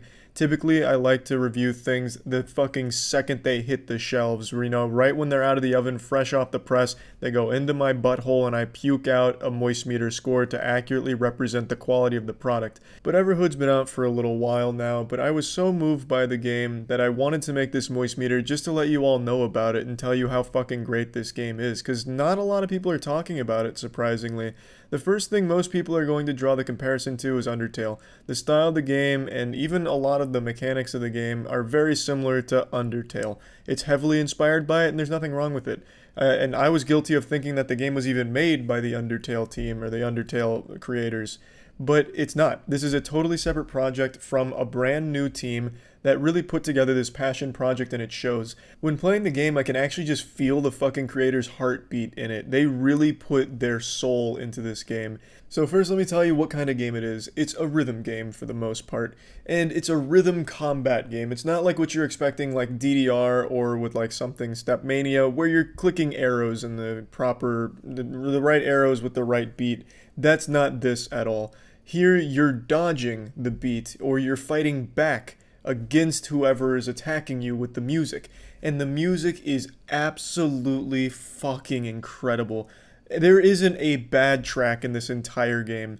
All the characters are likable as well. It's a well-written game. I found myself enjoying the story and the characters and the universe. It's a game that really takes some like existential questions and tosses them at you and puts you in this like really psychedelic, trippy universe, this world of immortals who you're talking to, and then you end up fighting with music, and it's just beautiful. From the sound of the game to the look of the game, it's beautiful, and it's constantly changing. This is a game that never runs out of creativity. The songs are constantly different. What happens during the battles is different. It's always changing things on you, so it's never stale, it's never boring or tedious or a chore. It's just so good. And there's so much secret content in the game to explore, so there's a lot of content here. It took me right around 15 hours to play through most of the routes, and I still didn't do everything, but I did do most of it. I played through the majority of the game on Expert, and I had a blast. Some of these boss battles were some of the hardest boss battles I've ever experienced. I just recently went through the majority of the Souls games. As you all know, Souls-like games are my favorite games. So I went through Demon's Souls Remake, Dark Souls Remastered, Dark Souls 2, Dark Souls 3, and just recently Bloodborne. I blasted through all 5 of those games, and not a single one of the bosses, not a single boss in any of those games comes close to some of the bosses in this one. This shit was brutal. Fucking wacko mode shit in here, so there's definitely a challenge. It's not a game that you're gonna come here and fucking steamroll or anything like that. I could really suck this game's dick for a long time. I just really loved pretty much everything about it. I mentioned that you could really feel how much care and passion went into the game, and I'd like to just give you an example of that. For one of the routes, you get to this stunning, like this visually stunning conclusion. It's getting all trippy, psychedelic, time is slowing down, speeding up, you're crashing into the fucking sun, going faster than light while you're having this rhythmic battle with beautiful music playing, and then you finally reach a very satisfying conclusion. Or so you think, and then it goes into an even more exciting and even more thrilling sequence where you're now battling against fucking God himself, the fucking time wizard, you're becoming time, like it's just so good. And then once that all wraps up, then you get a really satisfying epilogue where you get to meet with the characters again and go through certain things. I'm trying not to spoil anything because there is a narrative here and it's good. I enjoy it. And then after all of that, after you've gone through this massive adventure, then you kind of get to hear the developers talking to you. The developers showing their appreciation for you playing their game this far, because it's long. Like, it's not a short game. This would not be something that you'd be able to like speed run on your first playthrough and be done within 3 hours. It takes a while to get here, and the developers were really appreciative of the time you put into their game. So they kind of break the fourth wall, which isn't unusual for the game because there is fourth wall breaking here, addressing you, the player. And the developers come in there and just thank you for the experience and saying that they hope you had a fun time. Like, there's like 3 different times they say, you know, hopefully this experience has been an exciting one and an enjoyable one. And it's so cute.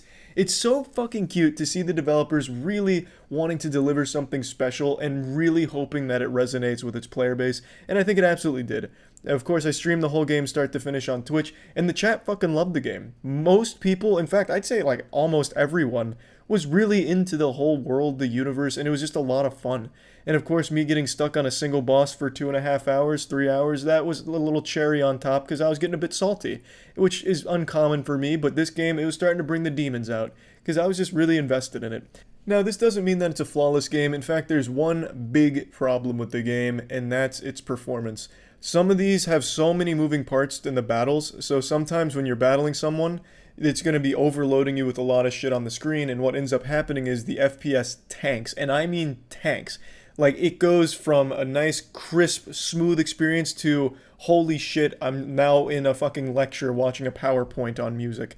It gets bad. The performance hits hard, and the only way to reset that is to restart the game. I think there's like a memory leak problem or something, but it's noticeable during some of the more intense bosses, which is a shame because then you have to restart and go back and start from the beginning, which sucks. You know, like there's no way to sugarcoat that. It fucking sucks.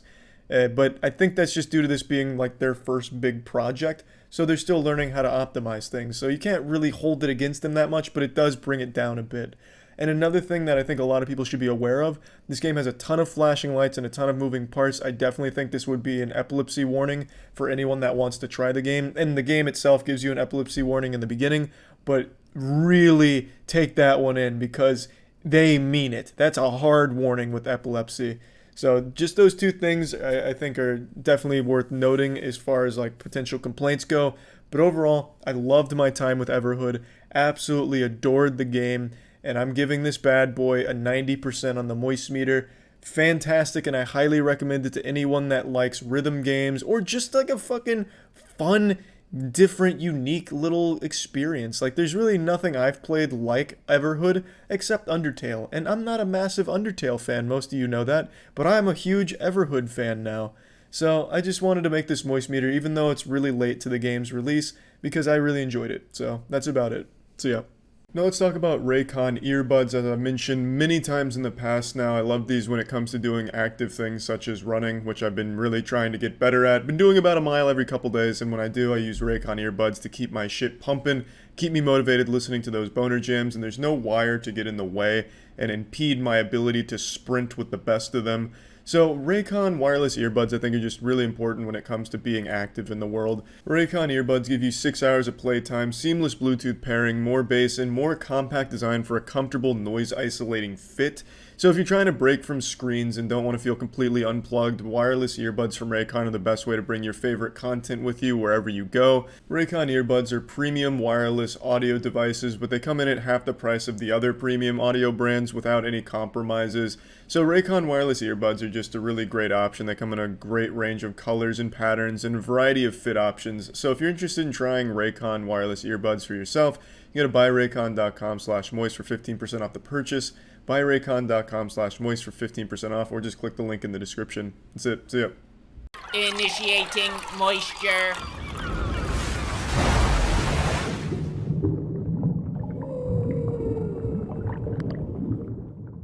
It's the moist meter, you fucking pussy. And you know what? We're not afraid of a little horror game, so today we're looking at Resident Evil 2's remake. And this remake absolutely puts to shame all other remakes that have come before it from other video game developers trying to cash in on older games with their really shittily done, lazily put together remakes, remixes, reignitions, 2.5s, re-envisions, director cut, all that bullshit where the only difference is the graphics were improved by maybe one extra polygon in one tiny frame of one of the main characters' penises. What I'm saying is everything that you thought you knew about redos of old games in the modern age, you know, like the HD remixes and shit, just throw that in the shitter. It's completely useless when it comes to Resident Evil 2's remakes. because everything before this one was so lazily done in comparison and such a waste of time that it's just a joke to even put them on the same playing field as Resident Evil 2's remake. This game is spectacular, a truly ground up redo of Resident Evil 2, and it's absolutely beautiful graphically. It's beautiful from an acting perspective, except for a couple of characters. There's still some really campy dialogue and some mediocre performances, to be generous. But it is so fucking fresh. This feels like a brand new game that if you didn't play the previous one, you would think just was completely fresh from the top. It's a great game. I really like that you could almost feel the passion ooze out of the orifices of the game. It felt like they knew exactly what they wanted to do and what the original game was about, capturing some good horror elements, some very disturbing scenes, some great gore, really impressive work just across the board. I think the level design was obviously good because, back then you had to rely on really well done levels in order to make the game last longer. You couldn't just rely on just making the level and the playing field super big with thousands of enemies ham-fisted into it, because back then the hardware couldn't handle that kind of shit.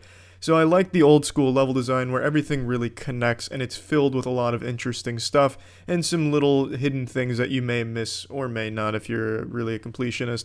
I do have a complaint though.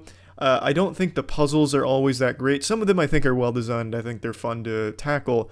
But take, for example, Zelda. In Zelda, the puzzle has multiple solutions in certain cases in Breath of the Wild. And the puzzle really is, here's a challenge, now it's up to you to solve it. In Resident Evil 2, that's not the case. The puzzle is, I don't know, here's a fucking locked toy chest with the key to escape the scary building. But you need to find the toy hammer, which was in the east wing room on the north side of the police station and hidden within a condom that was in the bottom left of that room right next to two boxes that were really dimly lit. So it just becomes a scavenger hunt to find what you need to put in some place. Not every puzzle is actually about figuring out the solution, it's about just exploring and finding what you needed for it, and I don't really care for that scavenger hunt type of puzzle solving. I think that's just tedious for the sake of tedium. So, but not all puzzles are like that, but a good bit of them are, which is a bit frustrating. Now, one thing I know a lot of people have complained about, but I don't necessarily think of it as a bad thing, is the zombies are bullet sponges. That was their solution to making zombies scary. And I don't think zombies should be a pushover at all. Like, zombies are the main antagonist. That shit shouldn't just be something you brush by, like, oh, it's a zombie, no big deal. You can't just fart near them and have them explode. They need to be imposing, and you need to not want to fight them.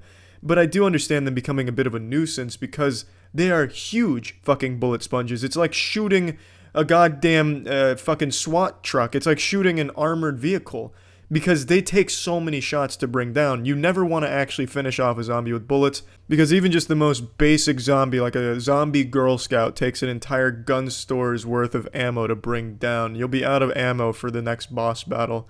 So instead, what you do is you rely on either stunning or turning them into crawlers. My complaint is with the stunning. I do have a complaint there. The stunning mechanic seems super inconsistent. Sometimes you'll take out your pistol, pop one in the head, they'll stun them, and then you'll be able to squeak right by them, no problem, even give them a little pat on the ass, tell them good game as you go by. There's no issue there. But sometimes it'll take 3 or 4 shots from that same pistol on the same type of zombie to make the motherfucker even blink. So it seems very inconsistent with what it takes to actually stun a zombie, at least in my experience. The more reliable method is to shoot them in the kneecap and turn them into crawlers, which then also still takes like 2 to 4 bullets depending on your aim and depending on the zombie, which is a lot more manageable than the 800 it takes to actually fucking kill one. Now, the last complaint I have about the game is I don't like the playthroughs after the initial Leon and Claire playthrough, because then you're just repeating the same puzzles with such minuscule differences between them, it seems completely worthless. You get a little bit of extra canon, but that's it. It's like 2 or 3 different lines between the playthroughs. So you do Leon A, you do Claire B, that's how I did it, and you get basically everything. There's only trivial differences and a little bits of extra canon in the other playthroughs. It's probably worth just looking that up instead of doing the same fucking set of puzzles again, because that's just not fun for me. I didn't enjoy backtracking the exact same landscape as Claire that I did as Leon, solving the same puzzles just with a slightly different solution to the puzzle being like one different number. That wasn't extremely fun, but I did like Claire's story a bit better than Leon's. So it's worth it for the story to go through it at least one more time and then maybe just YouTube the other two differences. But overall, it's just a great game. It's extremely fun, it feels great, and I really like games like these that deliver an old school experience, that tell a fun story. It has some cheesy dialogue that it shamelessly acts. I enjoyed everything about it. It was thrilling, it did great with the gore, the horror elements, and it did keep it pretty tense. When you saw a horde of zombies, you're like, fuck, how am I gonna get by this without wasting all of my ammo? You're going through the sewers, fuck, it's one of those shit demons that's gonna poison me. Do I have blue herbs to take care of this? It's really just an enjoyable game that I had a lot of fun doing. The fourth survivor mode was a nice little cherry on top, with the tofu mode being a beautiful little hand job. It was just a nice little added bonus, a happy ending. Overall, fun game, great experience. Let's plug this shit into the moist meter. Resident Evil 2 Remake is getting an 85%. I can't recommend this enough, and I really hope it sets the precedent for upcoming remakes of older properties, because this is the kind of shit I would love to see. Classic titles completely revisited, revamped for the modern age, because it just works super well. This game is fucking great, and I enjoyed almost every second of it. That's it. So yeah. Initiating moisture.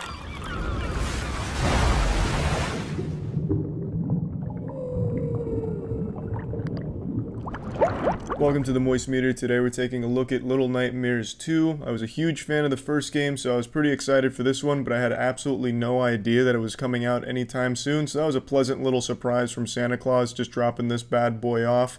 And I gotta tell you, I was very happy with it. I was very pleased. I think the game is just as good, if not even better in certain cases, than the first game. Now, I had to refresh my memory on the lore of the first game because it's been so long since I've played it, so I combed through the sacred text and relearned everything that happened in the first game narratively, so that way I knew exactly where we were starting off in Little Nightmares 2. And after digesting the full compendium of Little Nightmares universe, I was super drawn into the story once again. And now, after completing Little Nightmares 2 and watching the secret ending, because I didn't actually get it myself, I fucked up, I can say with certainty that this has left me very confused. It's got me just with fingers up my asshole, scratching my head. I am a little lost on the narrative. I'm not too prideful to admit that. There's a lot of moving parts to the Little Nightmares universe, and I'm just having a hard time figuring out where they all connect. I still really enjoyed it. Like, this isn't like a complaint about it at all. I do like ambiguous titles when it comes to the narrative, instead of just like hammering that shit home, making you feel like such a fucking idiot that they have to hold your hand through what's going on. I do like it being up to the interpretation sometime of the player. But in the case of Little Nightmares, I feel like in certain ways, it's almost too open-ended, because there's no dialogue, there's no spoken words, so you're just piecing things together based on what you're seeing in the environment and the character's body language and what you're experiencing together. So you're piecing it together as you play through what you're seeing, not what you're hearing. And I guess for me, I just kind of got a little lost on how exactly all these pieces were fitting. There's still a lot that the narrative was able to surprise me with in terms of like some twists, also where it fits into the universe and all of this. And I was able to understand the big moments and the big things for the most part, but as for how it all fits into the puzzle of Little Nightmare, how they put the rectangle in the rectangle hole here, I'm still just a little fucking confused on. But it's not a big deal. Still really enjoyed that aspect. The universe of Little Nightmares I find to be beyond fascinating. The art design, the character design, the everything visually in this game is so good. It's so unique. It's so well done. And it does what horror games fail to do, which is actually build tension and unnerve you. A lot of the characters, like a bunch of the bad guys you'll see here, are genuinely creepy, and they're designed very well to kind of make your skin crawl a little bit, like, ooh, this is yucky, I want to get the fuck out of here as quick as possible. Then you try and do that, and then you get like absolutely blasted, your head gets fucking tore off, and they spit down your throat. Like, it gets gruesome. And you have to pace yourself, you have to just sit there and patiently wait and watch them do their gross shit. And then eventually you make your move to stealth past them or solve a puzzle to get by them. And it's so rewarding, it's so fun. I really loved everything about Little Nightmares 2. I really did. I had a great time playing it. I think every puzzle was well designed. There was a lot of different mechanics they were throwing in. Sometimes using a flashlight to stun people. Sometimes you're teleporting around using television sets. Other times you're just using teamwork with six to get around and connect dots and get things to make things move up and down. It's fun. It's just fucking fun. The puzzles aren't exactly brain busters. You don't need a 200 IQ to solve these bad boys. You're not going to solve one of these puzzles and all of a sudden have a third eye open on your forehead and achieve enlightenment. Like, they're not like the hardest puzzles in the world, but they're just challenging enough to keep it enjoyable and keep things moving at a steady pace. I don't think anyone's going to get stuck on something for a long time. There are going to be certain things where you're like, oh, where the fuck do I do here? And then maybe 10, 15 minutes later, you're like, yep, that's the solution, and now I feel silly for not having done it right the first time. It's no complaints at all when it comes to gameplay. I enjoyed every moment of it. I had a great time exploring the universe, finding some of the hidden things in the universe. There's hats that you can collect, and sometimes even the hat, not to spoil anything, but sometimes the hats may even play a role in getting a couple things done. It's just such a rewarding game. There's really just not a whole lot else like it when it comes to the game design here. It's so good. Like, I really can't suck their dick enough about how beautiful the game looks and how macabre the whole thing is. But now this will bring me to where I think people might not like Little Nightmares 2. It's a really short game. It took me just over 4 hours start to finish to blast through this bad boy. Not that I think that's a bad thing. I have said this multiple times.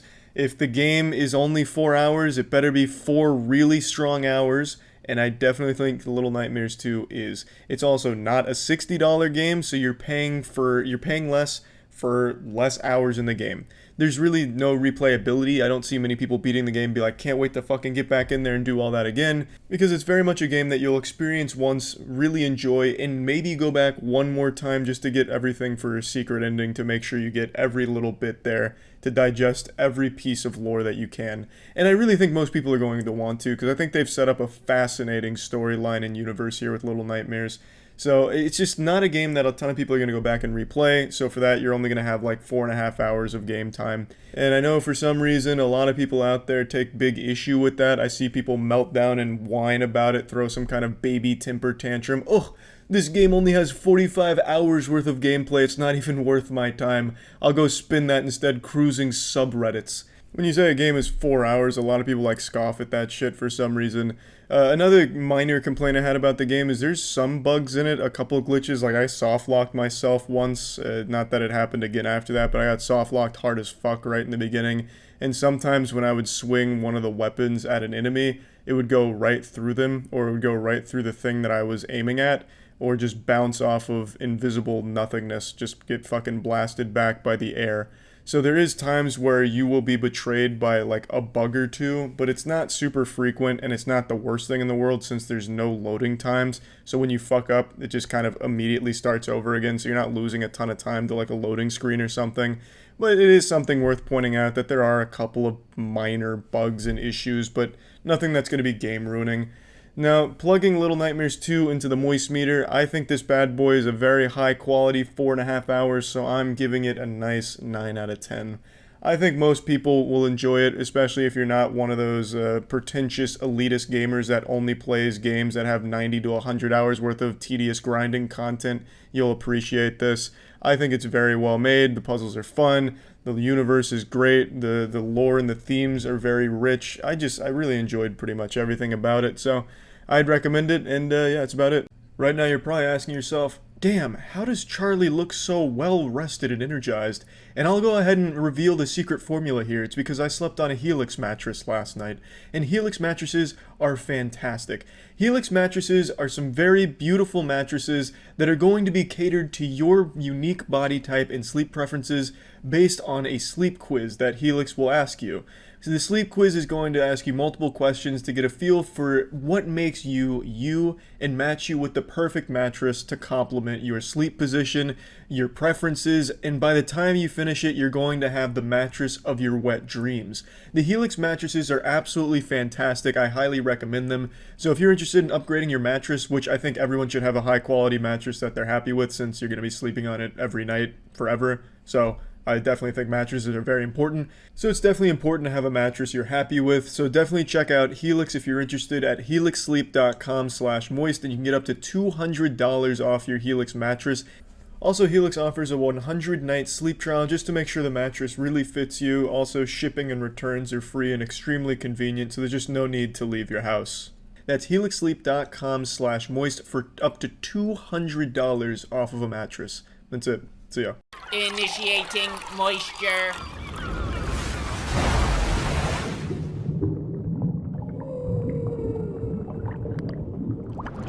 Welcome to the Moist Meter. Today we're taking a look at Hitman 3, a game that I was extremely excited for because I loved Hitman 2, and more specifically I loved Postman Dale in Hitman 2, one of the finest characters in all of gaming. I think IO Interactive knocked it out of the park with the Postman Dale character from Hitman 2.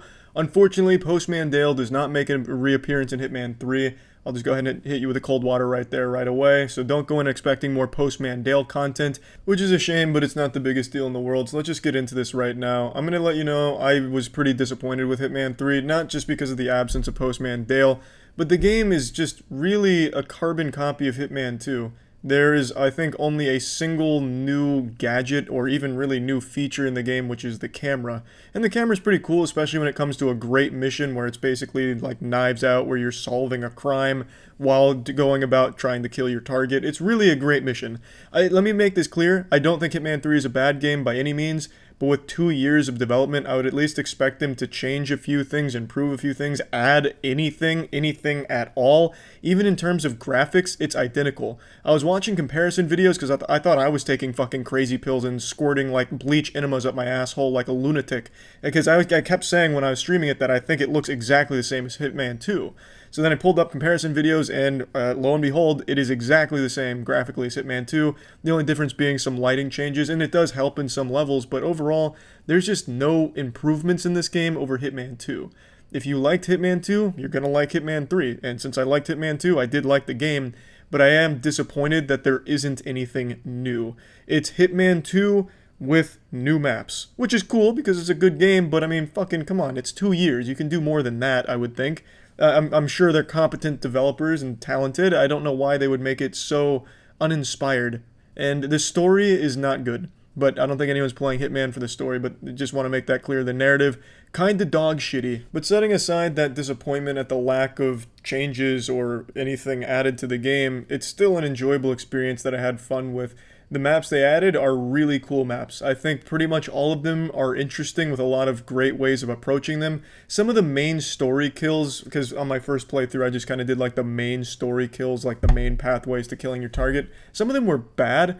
Like there's one where you overload a guy's brain, but since there's no like great animation, all that happens is he gets a nosebleed and they say he's dead, and then everyone goes about their business. So it's really just not much of a payoff for that one. But aside from that, most of the main path kills are pretty cool and really enjoyable with a great payoff. But there are a few like that are a bit of a stinker. Some of the maps are absolutely beautiful though. There's no bad maps. There's a couple maps that kind of got on my nerves a little bit when it came to navigating them because I thought there was just like a whole bunch of fucking nothing in them, just empty space. But going back and revisiting them after doing the main path kills and going for more goofy assassinations, I found a lot more fun on them. There's no bad maps here. I want to make that clear. So going into this Hitman 2 DLC, expect some quality maps on it. There's really nothing here that's going to make you roll your eyes and not have any fun. And I specifically pointed one out early on, which I compared to Knives Out. I think that was a really creative one. I enjoyed that a lot, even though I felt it dragged a little bit. I really did enjoy that and the characters in there. There was a lot of them. There was like an interview to conduct. You get to be your little fucking Sherlock Holmes and live out your detective fantasy with a lot of options of approaching things. That mission, I think, is probably the best one in the game, in my opinion. There really is a lot to enjoy about the game, but if you were expecting anything to be improved from Hitman 2 or anything at all to be different or better or added, you're going to walk away disappointed. This game is quite literally Hitman 2 with more maps. And I know that gets said a lot about things like, oh, Call of Duty hasn't changed in years, you know, it's just trivial differences. But with this game, I mean, it is actually the exact same game. Every animation is the same, every sound effect, everything from the ground up is the exact same from Hitman 2. And the only thing that I can tell they added was a camera. And now for a lot of people, that's not going to be a big deal because Hitman 2 is so good, but I just can't reiterate enough how unfortunate I find that to be, because I just wanted more from the game. That's my biggest complaint. I really have nothing to say bad about the game because everything works. Hitman 2 was a great game, and this is a great game too because it's the same fucking game. I would expect them to want to take the franchise to the next level, this being the conclusion to this trilogy they've built up with Hitman 1, 2, and 3, the new ones here. I would expect them to want to make it something big and add a whole lot to it and make it like, Halo 3 of Hitman franchise, But they didn't. This is like the NBA 2K of Hitman games, where it's the same game just with a roster change. That's basically what this did, the roster being the maps. And charging a full $60 for it. I want to make it clear, I don't have a problem with it being $60 since it's Hitman and there's a lot of maps here. And since it's Hitman, it means there's a lot of fucking replayability to those maps and a ton of different ways of approaching those things. So I definitely think you get your $60 worth of playtime. That's not a problem. But yeah, anyway, I'm going to just go ahead and plug it into the moist meter now. I'm giving Hitman 3 an 80%. I do feel a little slimy giving it an 80% after everything I've said, considering I always dock a fucking ton of points when other game companies copy and paste their franchises. But for Hitman, I'm making the exception only because Hitman 2 was the best fucking Hitman game in my opinion, at least one of them. So getting more of that is a good thing. I still had a very positive experience with the game. It's just I can't help but be let down by laziness. Again, probably isn't the right word, but just the lack of innovation or just even like the slightest changes, really. I can't help but be let down. I was expecting a lot going into it, and I didn't get any of those expectations. I just got more of what I knew I already liked with nothing different.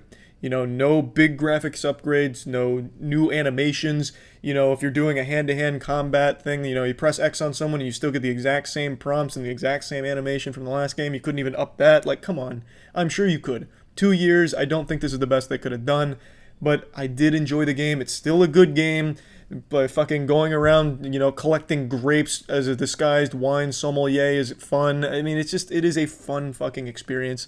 So I guess it's hard to justify the game being under an 80 when it is just so fun. It's never a letdown. A high quality VPN service. Surfshark is the one I would recommend for anyone out there that wants to take their privacy online seriously. Surfshark's just a robust VPN offering so many different services and features such as Clean Web, which allows you to surf in the clean cyber ocean, no ads, trackers, malware, phishing attempts. You can also use Surfshark on an unlimited amount of devices so you can connect and use all of your family's devices simultaneously. You can whitelist certain things with their whitelister ability, which allows specific apps and websites to bypass the VPN to help with things like mobile banking. There's also a 30-day money-back guarantee, so if you're not super satisfied, it's pretty much risk-free at that point. So there's just a ton of reasons to use Surfshark VPN, and I think, as I've said many times, VPNs are super important these days.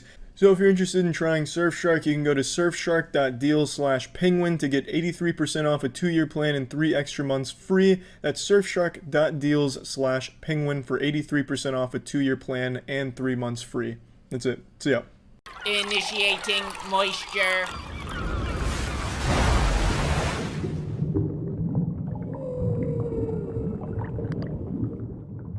Welcome to the Moist Meter. Today we're taking a look at a game I've waited 15 years for, Psychonauts 2, the sequel to one of my favorite games of all time, Psychonauts. I even told the story about how when I was in college going through my mysterious anime character phase, I thought it'd be really cool to have the Psychonauts disc on a chain and then wear that chain around my neck.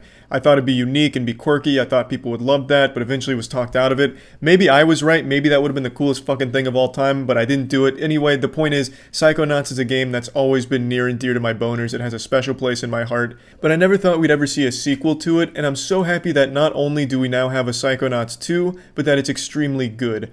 Now, there's something I want to address before getting into the game itself. As always, I stream this game on Twitch start to finish. I do that for every new release. But for Psychonauts 2, I actually had access to the game 2 days early. And that's because Jackson reached out to the company, told them I was a super fan, and they gave us 2 early codes. The stream I did was not sponsored in any way. If the game blew asshole, you would know it. Not only would I be heartbroken and inconsolable if it was bad, but I wouldn't have held anything back. It was not a paid stream or anything like that. They were just nice enough to send us 2 codes early. So now let's spread these cheeks and really get into it. The game is beautiful. I love that they didn't go for some kind of upgraded, hyper-realistic look to the game. They stuck to the cartoony, stylish roots of the first game, and I think that it really helps it. I love the aesthetic. You don't see games that look like Psychonauts 2 anymore. You just don't. It's a game that's not afraid to get extremely colorful, super trippy, like the Psy King level makes it feel like you just took 2 tabs of acid and going on a wacky, wild trip. It's a game that stands out from every other game released this year and in the last couple of years. The trend for modern games is being super dark and the only colors are different shades of gray and different saturation of blood. Psychonauts 2 is every color imaginable and then more. I just absolutely love the visuals in this game. Every mind is a completely different experience. In Psychonauts 1, I always point out Edgar's mind in particular because I really liked it a lot. I thought it was a truly beautiful environment to explore in. And in Psychonauts 2, there's multiple levels I feel that are just as good as Edgar's level visually. So I was just super happy with that. Also, the world is much bigger, the game is longer, and there's a lot more to it. They've taken everything from Psychonauts 1 and improved it across the board. Everything in Psychonauts 2 is genuinely an improvement over the first game. The only thing I feel is a bit lackluster is combat. I didn't think Psychonauts 1 combat was all that great, and I still kind of feel the same way about this one. It's not bad, it's serviceable, there's nothing wrong with it, but it's just definitely not a highlight of the game. Combat boils down to just spamming the attack button a lot if you really want to rush through it because just basic attacks do the most. You do have more options for how you approach combat. You can upgrade your Psy abilities to have them do other things. For example, maxing out Psy Blast, you get to chain the blast, so if you hit someone, it also chains the people around it. So there are more options for approaching combat, but none of them really make it more fun. It's always just kind of like there, like, yeah, here's some combat. Okay, I'm through that. I'm not upset about it. I wasn't bored, but it also wasn't like super fun either. It's just very simple, I guess is the right word for it. And I don't think that's necessarily a bad thing since the emphasis isn't on combat. Boss fights are a lot of fun, but that's because the mechanics they introduce and the way you approach the boss fights I think are enjoyable. But just general mob control and maybe mini bosses, they're just not super fulfilling. Even with the new additions they added to make combat more dynamic. There's another thing they added, which is these badges that you can put on your abilities that'll give you bonuses. Like if you use Psy Blast, you do more damage to sensors and things like that. Which is fine, you know, you buy these badges and it makes you stronger, but it just never really makes the combat more fun. That's really the only big complaint I have about this game, and it's not even that big of a deal because the emphasis, again, isn't on combat, it's on platforming, it's on exploring, it's on its narrative. That's where this game shines. The platforming is, of course, enjoyable, as you would expect. It is a lot of fun. Exploring is super fun. There's a lot of life to the world. The world that you can explore is a lot bigger than the first one. There's more characters you can interact with. There's more side quests and side missions. You can learn a lot more. The lore is deeper, and I really found myself glued to the narrative of the game. It's super satisfying to listen to the characters talk to each other, joke around with each other. The comedic writing is well done, of course, and it's just a really fun adventure, and you're always excited to get to the next cutscene or the next bit of dialogue. I just really loved everything about the narrative here and the characters in it. The new characters they introduce, I think, are very strong. They do have some depth to them, and I love what they've done with the world. They brought in some familiar faces that we haven't seen in 15 years. Well, unless you played Rhombus of Ruin, which I didn't because I get too sick playing VR games, so I didn't actually play that one, which is pretty shameful. I am very upset that I never played it, but it's just motion sickness. That fucks me up, so I couldn't play Rhombus of Ruin. I just watched the cutscenes and watched the playthrough. So I didn't actually experience that. So I haven't personally been able to talk to these characters in a new way in 15 years now. So it was nice to be able to see some familiar faces and talk to them, learn more about them, get more information on them, joke around with them some more. I just had such a great time with this game. I think everything that this game tries to do, it does very, very well. It's a very bright, colorful, fun universe. Every person's mind that you enter is always a different experience full of different things. The mechanics in them change. For example, you go into one person's mind and it's a cooking show where you're trying to feed these gluttonous demons in order to defeat them. Then you go into someone else's mind and you're in a bowling universe where you travel around on a bowling ball. Constantly changing, constantly keeping it fresh and fun, and it's always enjoyable to progress the plot because it's a very well-written narrative with some very enjoyable, humorous moments in it. I love the game. I'd highly recommend it to anyone that's looking for an old-school, fun platformer and just a good time overall. Plugging Psychonauts 2 into the moist meter, I've got to give this bad boy a 90. I had a smile on my face for most of the game. I've been thinking about the game a lot even after finishing it. I just had a great time with it. So, yeah.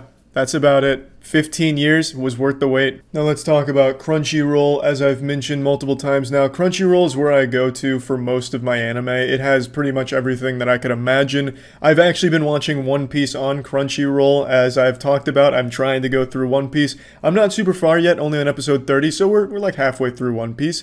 And I'm watching it on Crunchyroll because that's just the optimal choice for anime. And with Crunchyroll Premium, you have unlimited manga and anime. New episodes are up as soon as an hour after they premiere in Japan. Crisp 1080p HD quality, professional subtitles. So Crunchyroll Premium is just a absolutely great service if you like anime. And if you haven't seen any anime and are curious as to what one to start with, try Demon Slayer. I keep getting asked that question, what's a good like starter anime? Try Demon Slayer. It's on Crunchyroll. So if you're interested in trying Crunchyroll Premium, you can go ahead and click the link in the description below, or you can go to crunchyroll.com/penguinz0. That'll give you Crunchyroll Premium for 14 days for free, just to give it a try. Just a nice 14-day free trial of Crunchyroll Premium. See if you like it. That's clicking the link in the description below, or crunchyroll.com/penguinz0. This episode is brought to you by Raycon. Initiating moisture.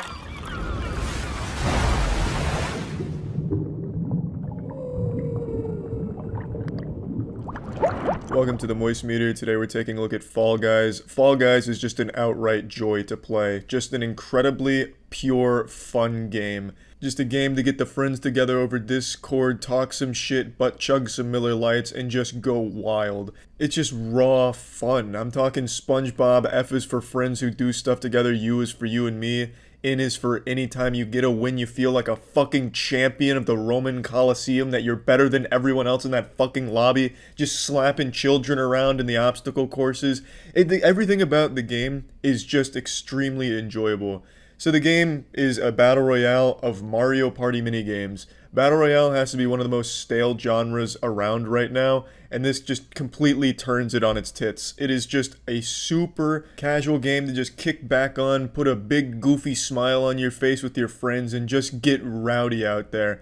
Now, there's a ton of maps and modes in here, but not all of them are great. The vast majority are. There's only a few I can think of that I genuinely just don't enjoy playing on, and I'm pretty sure most people agree. It's the one where you're matching fruit. One of the mini games is a fruit goes on a screen after 15 seconds. There's a bunch of platforms, each representing a different fruit, and you have to stand on the one that gets called out. It's not challenging, it's not fun, it's not chaotic like the other ones. You can just group think. You don't even need to be paying attention. You can just go where everyone else goes, because it's really hard to fuck this one up. Whenever someone loses on the matching fruit minigame, I think less of them as a person. And then there's another one that I think is actually the worst one, which is just some diarrhea dog shit. It's called Hoops-A-Daisy. It's a team game where your team is jumping through randomly spawning rings, and you get points for those. It's just pure RNG, and it's just not a fun one at all. And it's not like this is a super competitive, cutthroat, slap your mother kind of game that's gonna have an esports career up there with League of Legends or anything, but it is still frustrating to get fucked by bad spawns in this one. But that's something I also want to mention. Even if you're getting your cheeks spread on every minigame and losing in the first round every time, you're still having a good time experiencing that, because this game is just that fucking fun. Where even if you're just getting slapped off the map by like the wipeout obstacle courses, it's still fun. Like, you're still laughing and enjoying it. It really is just one of the most pure fun games I've played in a long time. There's multiple rounds, each round eliminates X amount of players until a final round, and there's one winner. It's, like I said, a battle royale of Mario Party minigames and obstacle courses, and it really is as fun as that concept makes it sound. As long as this game continues to add new maps, new modes, and minigames and shit, this will always be an extremely fun game. I don't see this being just some kind of one-off fad for a month or some flavor of the month shit. I really think this game has extreme staying power as long as they're willing to put the effort into making more maps and more modes and shit.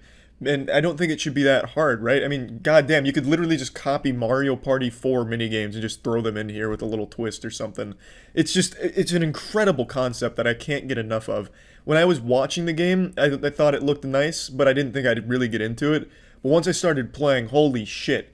I was fucking balls deep in this. I was ready to start fucking getting sweaty on it, looking up meta strategies for each Mario Party game to be the optimal gamer here, like a truly gamer glunk gladiator that doesn't lose at Fall Guys. It's just really fun. It's fun to do well in, it's fun to do shitty in. It is just, when you fire this game up, you know you're in for at least a good time, even if you're terrible at it. And it's really kind of hard to be awful at it. You're always going to do at least decently, I imagine.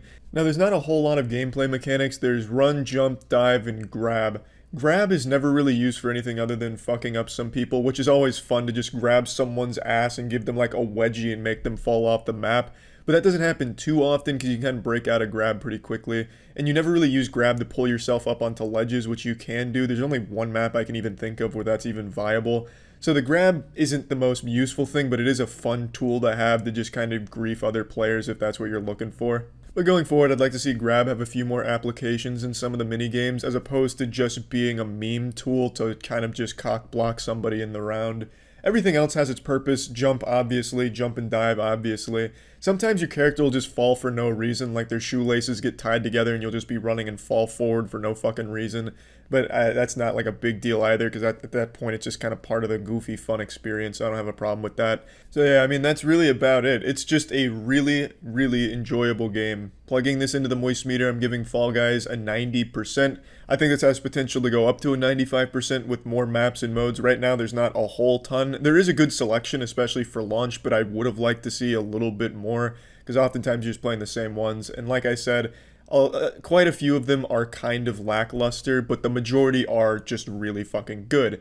There's a couple more I didn't mention. I don't really like the tail mini games. I think the tail ones are just kind of shitty too, because the optimal strategy is just sitting doing nothing with a couple fingers up your ass while everyone else is just chasing each other around, and then maybe the last 40 seconds of the round, then you join the fray and steal the tail at the end and run. So there's a couple that I just don't really like, but overall, I love the selection here, and I love the concept, and every time I fire this up, I'm having a great fucking time. So yeah, I would highly recommend Fall Guys if you're just looking for some good old goofy fun with your friends, or just even playing alone, it's still a good time. Once again, ladies and gentlemen, it's time I bend you over and give you the truth. Getting yourself a quality pair of wireless earbuds is extremely important, and Raycon is some of the best you can find. Raycon is the same amazing audio quality you're used to, but it starts at half the price of the other premium wireless earbuds. Raycon is an extraordinary option for anyone that wants to stay active and still pump those boner jams, as I've talked about many times in the past. That's the main purpose I use my Raycon for, is when I'm working out or doing any kind of cardio or anything active. I like to pop in the Raycon earbuds and just get wild. It helps me get a couple extra reps in there. It doesn't ruin anything by having a wire dangling that I accidentally rip out and hurt myself with. It's just convenient, works well, sounds great. Their everyday E25 model is still their best model right now, so I'd highly recommend those as well. So if you're interested in getting yourself a great pair of wireless earbuds, I'd recommend Raycon. You can go to buyraycon.com/moist to get 15% off your order. Clicking the link in the description works as well. So again, if you're interested, you can go to buyraycon.com/moist for 15% off. That's it. See ya.